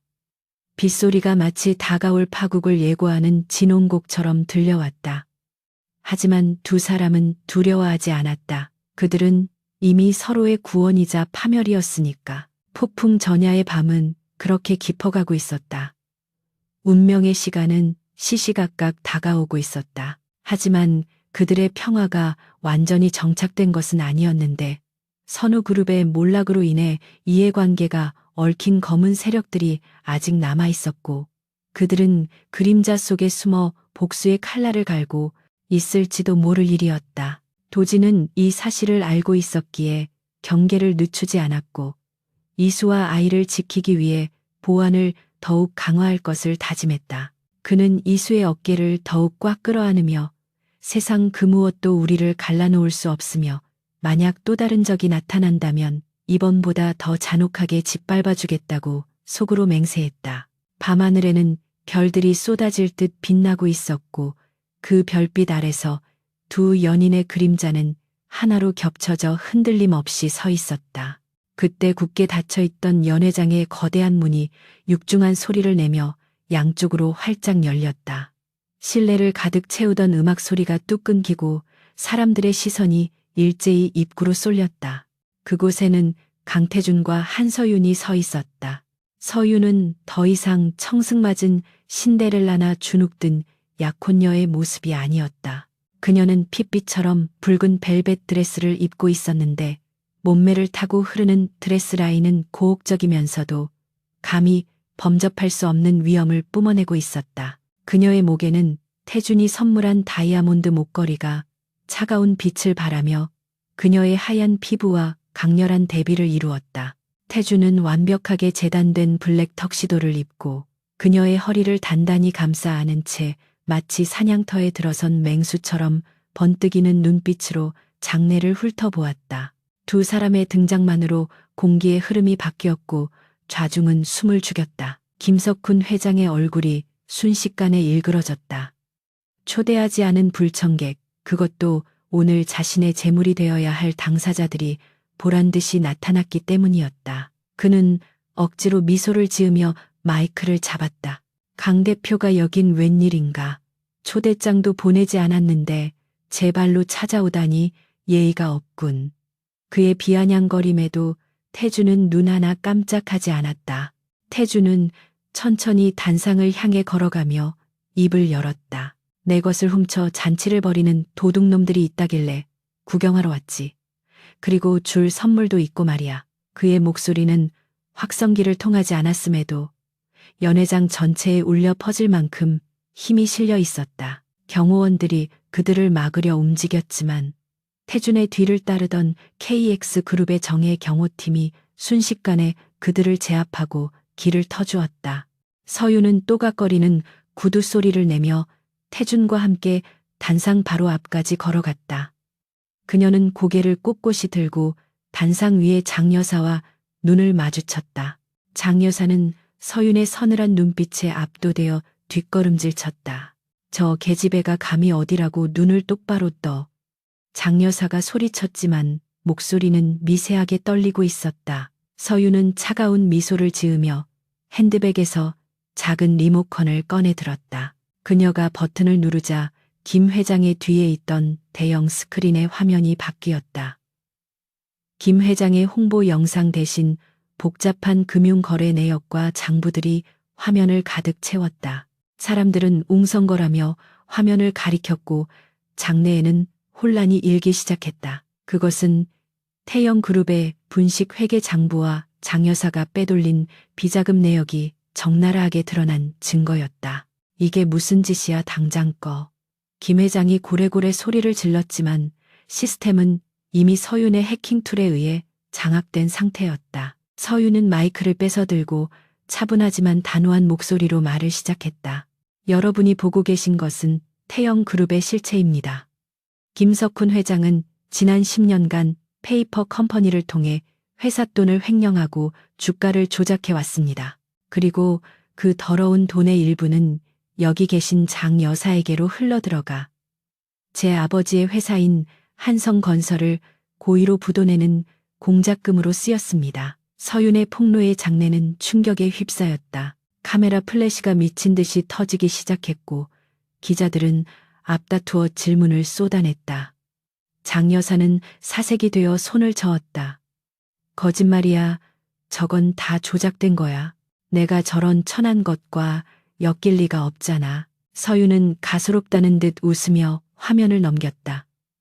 이번에는 녹음 파일이 재생되었다. 3년 전 한성건설부도 직전 장 여사와 김 회장이 나누었던 통화 내용이었다. 한성건설만 무너뜨리면 강태준의 입지도 흔들릴 거야. 그때 민우를 회장 자리에 앉히자고. 내 아들을 위해서라면 무슨 짓인들 못하겠어. 스피커를 통해 흘러나오는 장 여사의 도끼 어린 목소리는 변명의 여지가 없었다. 장 여사는 다리에 힘이 풀려 주저앉았고 강민우 상무는 얼굴을 감싸쥐며 고개를 숙였다. 태주는 싸늘한 눈으로 그들을 내려다보며 말했다. 어머니 아니 장 여사님. 당신이 그렇게 아끼던 아들이 이제 횡령 공모죄로 감옥에 가게 생겼군요. 당신 덕분에 말입니다. 태준의 말은 비수가 되어 장 여사의 가슴을 후벼 팠다. 김석훈 회장은 궁지에 몰리자 본색을 드러냈다. 그는 단상 아래로 내려와 태준의 멱살을 잡으려 했지만 태준은 가볍게 그의 손을 쳐냈다. 내 놈들이 꾸민 짓이지. 감히 내 파티를 망쳐. 내가 누군지 알아. 김 회장은 악을 쓰며 발악했다. 서윤은 한 발짝 앞으로 나서며 김 회장의 면전에 대고 말했다. 당신은 이제 아무것도 아니에요. 방금 전 태영그룹의 채권단이 기한 이익 상실을 선언했습니다. 그리고 당신이 담보로 맡긴 주식 전량이 KX로 넘어왔죠. 축하해요, 김석훈 씨. 당신은 이제 빈털터리 노숙자 신세가 되었으니까요. 서윤의 선고는 잔인하고도 명확했다. 그녀는 그동안 준비해온 재무적 덫을 완벽하게 작동시켰고 김 회장은 자신이 파놓은 함정에 스스로 빠져 파멸하게 된 것이었다. 모든 것을 잃었다는 사실을 깨닫게 된 김 회장의 눈에 광기가 서렸다. 이성은 사라지고 오직 눈앞의 원수를 죽여야겠다는 사례만이 남았다. 그는 테이블 위에 놓여있던 과일 깎는 칼을 집어들었다. 죽어 너만 없었으면 모든 게 완벽했어. 김 회장은 짐승 같은 괴성을 지르며 서윤을 향해 달려들었다. 순식간에 벌어진 일이라 경호원들이 미처 반응하기도 전이었다. 서윤은 다가오는 칼날을 보며 눈을 질끈 감았다. 하지만 예상했던 고통은 느껴지지 않았다. 대신 둔탁한 타격음과 함께 뜨거운 액체가 뺨에 튀는 것이 느껴졌다. 서윤이 눈을 떴을 때 그녀의 앞에는 태준이 서 있었다. 그는 맨손으로 김 회장의 칼을 막아냈고 그의 손바닥에서는 붉은 피가 뚝뚝 떨어지고 있었다. 태준, 서윤이 비명을 지르며 그의 팔을 잡았다. 하지만 태준은 고통을 느끼지 못하는 사람처럼 무표정했다. 오히려 그의 눈은 분노로 붉게 타오르고 있었다. 감히 내 여자에게 칼을 들이대? 태준은 피 흐르는 손으로 김 회장의 손목을 꺾어버렸다.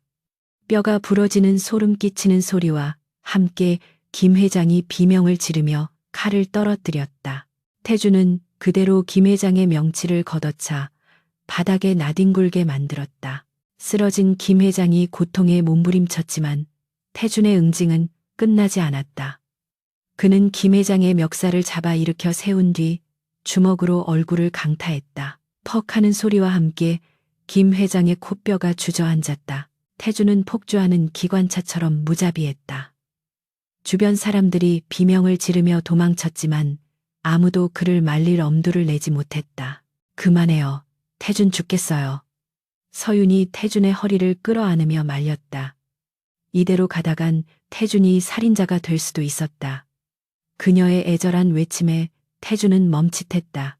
거친 숨을 몰아쉬던 그는 천천히 주먹을 풀고 바닥에 널브러진 김 회장을 쓰레기 보듯 내려다보았다. 너 같은 놈을 죽여서 내 손을 더럽힐 가치도 없지. 감옥에서 평생 썩어라. 그게 내 놈에게 어울리는 최후니까.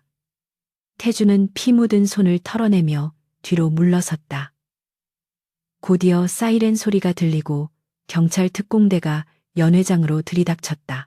그들은 김석훈 회장과 장 여사 그리고 강민우 상무에게 수갑을 채웠다. 억울하다며 소리치는 장 여사의 목소리가 멀어질수록 서윤의 마음속 응어리도 조금씩 녹아내리는 듯했다. 서윤은 태준의 손을 잡고 살폈다.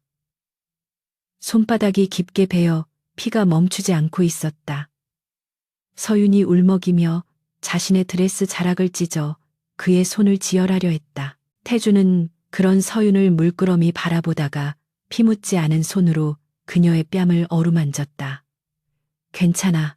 이 정도는 긁힌 것뿐이야. 네가 다치지 않았으면 됐어. 그의 목소리는 방금 전의 살벌함은 온데간데 없이 부드러웠다. 서윤은 참았던 눈물을 터뜨리며 그의 품에 안겼다. 바보같이 왜 손으로 막아요? 피하라고 했잖아요. 태준은 킬킬거리며 그녀를 마주 안았다. 내가 피하면 네가 찔리잖아. 내 심장이 찔리는 것보다 손바닥 좀 베이는 게 낫지. 그의 농담 섞인 진심의 서윤은 가슴이 저려왔다. 경찰 조사를 받고 현장이 정리되는 동안 두 사람은 연회장 구석의 소파에 앉아 있었다. 화려했던 파티장은 아수라장이 되어 있었고 바닥에는 깨진 유리 조각과 엎어진 음식들이 널려 있었다. 그것은 탐욕의 끝이 얼마나 허망한지를 보여주는 듯했다. 서윤은 멍하니 그 풍경을 바라보다가 태준에게 물었다. 이제 정말 끝난 걸까요? 제 복수도 당신의 전쟁도. 태준은 응급처치를 받은 손을 들어 보이며 고개를 끄덕였다. 그래, 놈들은 다시는 재기하지 못할 거야. 태영그룹은 공중 분해될 거고 장 여사와 강민우는 횡령과 살인 교사 혐의로 사회에서 매장 당하겠지. 네가 원하던 대로 완벽한 파멸이야. 하지만 서윤의 마음은 후련하면서도 어딘가 공허했다. 복수라는 목표 하나만을 위해 달려왔는데 막상 그 목표가 사라지니 길을 잃은 듯한 기분이었다. 이제 저는 어떻게 해야 하죠? 계약도 끝났으니 떠나야 하나요? 서윤이 조심스럽게 물었다. 태주는 정색하며 그녀를 노려보았다. 또 그 소리군. 계약서 기억 안 나? 계약 종료 후에는 내 맘대로 한다고 했잖아. 그는 서윤의 얼굴을 잡고 강하게 말했다. 넌 못 가. 아니, 안 보내. 복수가 끝났으니 이제 내 차례야. 너는 내가 만든 여왕이고 이 KX 제국의 안주인이야. 네가 있을 곳은 여기 내 옆자리뿐이야. 태준의 눈빛은 집요하고 강렬했다. 그것은 부탁이 아니라 명령이었고 사랑 고백이었다. 서윤은 그의 눈 속에서 자신의 모습을 보았다. 더 이상 갈 곳 없는 고아도 복수에 미친 여자도 아닌 한 남자의 사랑을 받는 여자가 그곳에 있었다. 그녀는 비로소 미소를 지을 수 있었다. 네, 알겠어요. 당신이 놓아준다고 해도 안 갈 생각이었어요. 나도 당신한테 중독되어 버렸거든요. 서윤의 대답에 태주는 만족스러운 듯 입꼬리를 올렸다. 그는 자리에서 일어나며 서윤에게 손을 내밀었다. 가자, 집으로. 우리의 진짜 성으로. 서윤은 그의 손을 잡고 일어났다. 두 사람은 폐허가 된 연회장을 뒤로하고 당당하게 걸어나갔다. 쏟아지는 기자들의 플래시 세례 속에서도 그들은 서로의 손을 놓지 않았다. 악마와 마녀라고 손가락질 받아도 상관없었다. 그들에게는 서로가 있으니까. 차에 올라타자 긴장이 풀린 서윤은 태준의 어깨에 머리를 기대었다.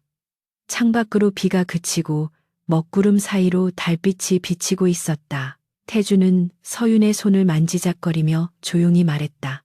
내일 아침이면 세상이 또 한 번 뒤집히겠군. 여왕의 탄생을 알리는 기사로 도배될 거야. 준비는 됐나? 서윤은 피곤한 눈을 감으며 대답했다. 당신만 곁에 있다면 뭐든 상관없어요. 그리고 저 이제 좀 자고 싶어요. 너무 긴 하루였거든요. 태주는 그녀의 머리에 키스하며 속삭였다. 그래, 자, 눈 뜨면 내가 있을 테니까. 차는 고요한 도시의 밤을 가로질러 달렸다. 두 사람의 앞날에 어떤 시련이 닥쳐올지 모르지만 적어도 오늘 밤만큼은 승리감과 사랑에 취해 평온할 수 있었다. 펜트하우스에 도착했을 때 서윤은 이미 깊은 잠에 빠져 있었다. 태주는 그녀를 안아들고 엘리베이터에 올랐다. 그의 품에 안긴 서윤은 깃털처럼 가벼웠지만 그녀가 짊어지고 있던 삶의 무게는 결코 가볍지 않았음을 그는 알고 있었다. 태주는 침실에 서윤을 눕히고 그녀의 잠든 얼굴을 한참 동안 바라보았다. 그녀의 눈가에 남은 눈물 자국을 닦아주며 그는 생각했다. 이 여자를 만나기 전의 삶으로는 절대 돌아갈 수 없겠다고. 그녀는 그의 구원이자 족쇄였고 그는 기꺼이 그 구속을 받아들일 준비가 되어 있었다. 태주는 붕대 감은 손으로 그녀의 손을 꼭 잡고 침대 옆에 앉았다. 밤은 깊어가고 새로운 아침이 오고 있었다. 그 아침은 두 사람에게 새로운 시작이 될 것이다. 다음 날 아침 예상대로 대한민국은 발칵 뒤집혔다. 뉴스는 KX그룹 강태준 대표의 약혼녀가 태영그룹의 비리를 폭로하고 회사를 위기에서 구해냈다는 소식으로 도배되었다. 한서윤이라는 이름은 순식간에 검색어 1위를 장악했고 그녀의 과거와 현재에 대한 대중의 관심은 폭발적이었다. 하지만 정작 당사자인 서윤은 펜트하우스의 침대에서 느긋하게 눈을 떴다. 창문을 통해 들어오는 햇살이 눈부셨다. 옆자리에는 태준이 없었지만 욕실에서 물소리가 들려왔다. 서윤은 기지개를 켜며 침대 옆 협탁에 놓인 신문을 집어들었다. 일면에 대문짝만하게 실린 자신의 사진과 재벌가의 잔 다르크, 복수의 여신이 되다라는 헤드라인을 보며 피식 웃음을 터뜨렸다. 잔 다르크라니 너무 거창하잖아. 욕실 문이 열리고 샤워를 마친 태준이 나왔다. 그는 허리에 수건만 두른 채 물기를 털어내며 서윤에게 다가왔다. 일어났어? 유명 인사가 된 기분이 어때? 태준이 장난스럽게 물었다. 서윤은 신문을 내려놓으며 대답했다. 나쁘지 않네요. 하지만 좀 피곤할 것 같아요. 앞으로 쏟아질 관심들이 걱정되네요. 태주는 침대 끄트머리에 앉아 그녀의 다리를 주무르며 말했다. 걱정 마. 내가 다 차단해 줄 테니까. 넌 그냥 내 옆에서 우아하게 웃어주기만 하면 돼. 그리고 오늘 오후에 이사회 소집해놨어. 널 정식으로 경영 고문으로 추대할 생각이야. 서유는 깜짝 놀라 눈을 동그랗게 떴다. 경영 고문이요? 제가요? 태주는 당연하다는 듯 고개를 끄덕였다. 네 실력은 이미 입증됐잖아. 내조만 하기엔 아까운 재능이지. 나와 함께 이 제국을 다스려 보자고. 서유는 가슴이 벅차올랐다. 단순히 사랑받는 아내가 아니라 능력을 인정받는 파트너로서 함께하자는 그의 제안이 무엇보다 기뻤. 그녀는 태준의 목을 끌어안으며 환하게 웃었다. 고마워요. 당신을 실망시키지 않을게요. 태준은 그녀의 입술에 가볍게 키스하며 속삭였다. 실망?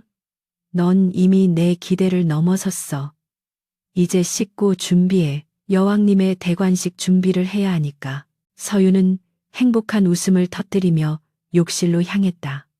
거울 속에 비친 그녀의 얼굴은 더 이상 그늘진 과거를 가진 여자가 아니었다. 그녀는 사랑과 권력을 모두 쟁취한 진정한 승리자의 모습이었다. 이제 그녀의 인생 2막이 시작되려 하고 있었다. 강태준이라는 강력한 폭군과 함께 쓰는 새로운 동화가 펼쳐질 것이다. 계절이 바뀌어 서울의 거리에 벚꽃이 흩날리는 봄이 찾아왔지만 법정의 공기는 여전히 한겨울처럼 차갑고 무거웠다. 대한민국을 뒤흔들었던 KX그룹과 태영그룹을 둘러싼 비리 사건의 최종 선고 공판이 열리는 날이었다. 방청석 맨 앞줄에 앉은 한서윤은 무표정한 얼굴로 피고인석을 응시하고 있었다. 수의를 입고 초췌한 모습으로 앉아있는 김석훈 회장과 장 여사, 그리고 강민우 상무는 예전의 위세는 찾아볼 수 없을 만큼 비참해 보였다. 재판장이 주문을 낭독하며 중형을 선고하자 장 여사는 비명을 지르며 오열했고 김 회장은 망연자실한 표정으로 허공을 응시했다. 그들의 몰락은 철저하고 완전했다. 서유는 그 모습을 지켜보며 가슴 한구석을 짓누르던 거대한 바위가 사라지는 듯한 해방감을 느꼈다. 아버지의 명예는 회복되었고 빼앗겼던 한성건설의 자산과 사옥 부지도 모두 되찾았다. 복수는 끝났고 정의는 실현되었다. 하지만 서윤의 마음속에는 기쁨보다는 묘한 공허함과 함께 이제 다가올 미래에 대한 알 수 없는 긴장감이 자리 잡고 있었다. 재판이 끝나고 법원을 나서는 서윤의 주위로 수십 명의 기자들이 몰려들었다. 그녀는 더 이상 얼굴을 가리거나 피하지 않았다. 당당하게 고개를 들고 카메라 렌즈를 응시하는 그녀의 모습은 자신감으로 빛나고 있었다. 대기하고 있던 검은색 리무진에 오르자 차 안에는 강태준이 기다리고 있었다.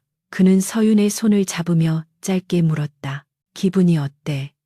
서윤은 창밖으로 멀어지는 법원 건물을 바라보며 담담하게 대답했다. 생각보다 덤덤해요. 그냥 오래 묵은 숙제를 끝낸 기분이네요. 태준은 그녀의 손등을 엄지로 쓸어주며 말했다. 고생했어.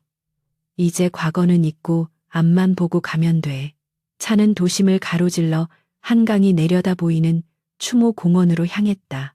서윤은 아버지의 묘소 앞에 하얀 국화 꽃다발을 내려놓았다. 아빠, 이제 편히 쉬세요. 다 되찾았어요. 그리고 저도 행복해질게요. 묵념을 하는 서윤의 어깨를 태준이 감싸 안았다. 봄바람이 두 사람의 옷자락을 스치고 지나갔다. 그날 저녁 펜트하우스로 돌아온 서윤은 거실 테이블 위에 놓인 낡은 계약서를 바라보고 있었다.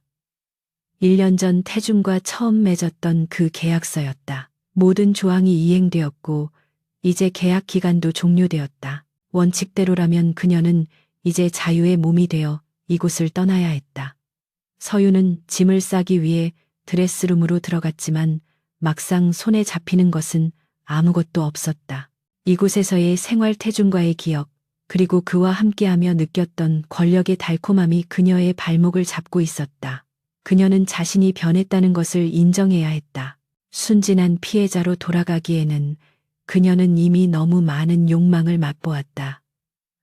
서윤이 멍하니 서 있을 때 태준이 방으로 들어왔다. 그는 짐가방 하나 꺼내지 않은 드레스룸을 둘러보며 입가에 미소를 띄었다. 갈 준비는 다 됐나?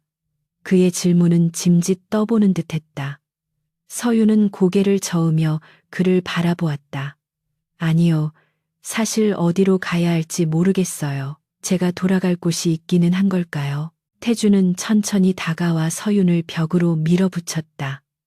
그의 눈빛은 깊고 어두운 욕망으로 번들거리고 있었다. 돌아갈 곳 따위는 처음부터 없었어. 네가 있을 곳은 여기뿐이니까. 태주는 주머니에서 라이터를 꺼내더니 서윤이 들고 있던 계약서 끄트머리에 불을 붙였다. 종이가 순식간에 타들어가며 재가 되어 바닥으로 흩날렸다. 서윤이 놀란 눈으로 쳐다보자 태주는 태연하게 말했다. 폐기 처분했어. 유효 기간이 지난 종이 조각은 필요 없으니까. 그리고 여기 새로운 계약서가 있어. 태주는 품 안에서 붉은색 벨벳 케이스를 꺼내 열었다. 그 안에는 거대한 물방울 다이아몬드가 박힌 반지가 눈부신 빛을 뿜어내고 있었다. 이것은 단순한 청혼 반지가 아니었다. 그녀를 평생 자신의 곁에 묶어두겠다는 족쇄이자 그녀가 KX 제국의 여왕임을 증명하는 왕관이었다. 이 반지를 끼는 순간 넌 영원히 내 거야. 이혼도 별거도 허용되지 않아. 죽음만이 우리를 갈라놓을 수 있지. 아니 죽어서도 내 옆에 묻혀야 해. 태준의 프로포즈는 지독하게 소유욕으로 가득 차 있었지만 서윤에게는 그 어떤 달콤한 말보다 황홀하게 들렸다. 그녀는 망설임 없이 손을 내밀었다. 좋아요. 어차피 나도 당신 없이는 살 수 없는 몸이 되어버렸으니까요. 당신이 내 감옥이 되어준다면 기꺼이 종신형을 살겠어요. 태주는 서윤의 약지에 반지를 끼워주며 만족스러운 웃음을 터뜨렸다. 현명한 선택이야 나의 탐욕스러운 신데렐라. 두 사람은 서로를 으스러질 듯 끌어안으며 뜨겁게 키스했다. 타오르는 재의 매캐한 냄새와 서로의 채취가 뒤섞여 방 안을 가득 채웠다. 그것은 새로운 계약의 체결이자 영원한 구속의 시작이었다. 한 달 뒤 서울의 특급 호텔에서 열린 강태준과 한서윤의 결혼식은 세기의 결혼식이라 불리며 전 세계의 이목을 집중시켰다. 정재계 인사들은 물론 해외 유명 인사들까지 참석해 인산인해를 이루었다. 순백의 웨딩드레스를 입은 서윤은 그 어떤 신부보다 아름다웠지만 그 눈빛만은 수줍음 대신 당당함과 위엄으로 빛나고 있었다. 그녀는 아버지의 손 대신 태준의 손을 잡고 버진 로드를 걸어 들어갔다. 하객들의 부러움과 질투 섞인 시선을 한 몸에 받으며 서윤은 자신이 진정한 승리자가 되었음을 실감했다. 주례사가 이어지는 동안 태준은 서윤의 귀에 작게 속삭였다. 오늘 밤 기대해. 신혼여행지는 몰디브가 아니라 침실이 될 테니까. 서윤은 붉어진 얼굴로 그를 꼬집었지만 입가에 번지는 미소를 숨길 수는 없었다. 두 사람의 결혼은 단순한 결합이 아니라 거대한 권력의 완성을 의미했다. 결혼식 후 서윤은 KX그룹의 부회장직과 함께 되찾은 한성건설의 대표이사 자리에 올랐다. 그녀는 더 이상 태준의 뒤에 숨어있는 내조자가 아니었다. 탁월한 경영 능력과 냉철한 판단력으로 그룹의 핵심 사업을 진두지휘하며 태준과 함께 재계를 호령했다. 사람들은 그녀를 철의 여인이라 부르며 두려워했지만 서윤은 그 호칭을 즐겼다. 낮에는 냉혹한 경영자로 밤에는 태준의 사랑스러운 아내로 살아가는 이중적인 삶이 그녀에게는 완벽한 균형이었다. 어느 날 늦은 밤 서재에서 서류를 검토하던 서윤에게 태준이 다가왔다. 그는 그녀가 보던 서류를 덮어버리고 책상 위에 걸터 앉았다. 일 중독이군. 남편보다 일이 더 좋은가? 투정 부리는 듯한 말투였지만 그 눈빛은 여전히 포식자의 그것이었다. 서유는 안경을 벗으며 웃었다.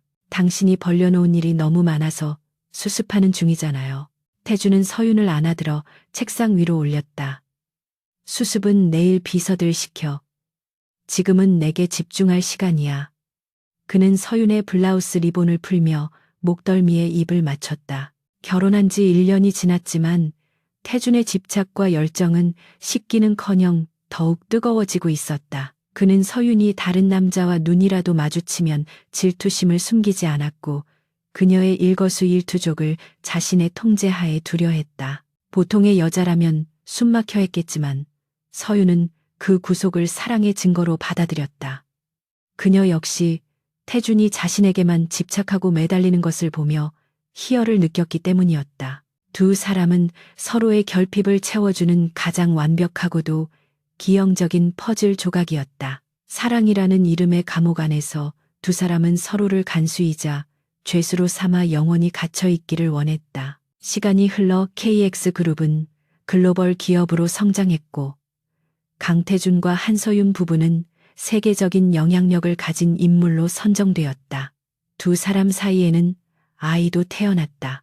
태준을 닮아 눈매가 날카로운 아들은 벌써부터 영재 교육을 받으며 후계자 수업을 받고 있었다. 어느 주말 오후 펜트하우스의 테라스에서 태준과 서윤은 와인을 마시며 평화로운 시간을 보내고 있었다.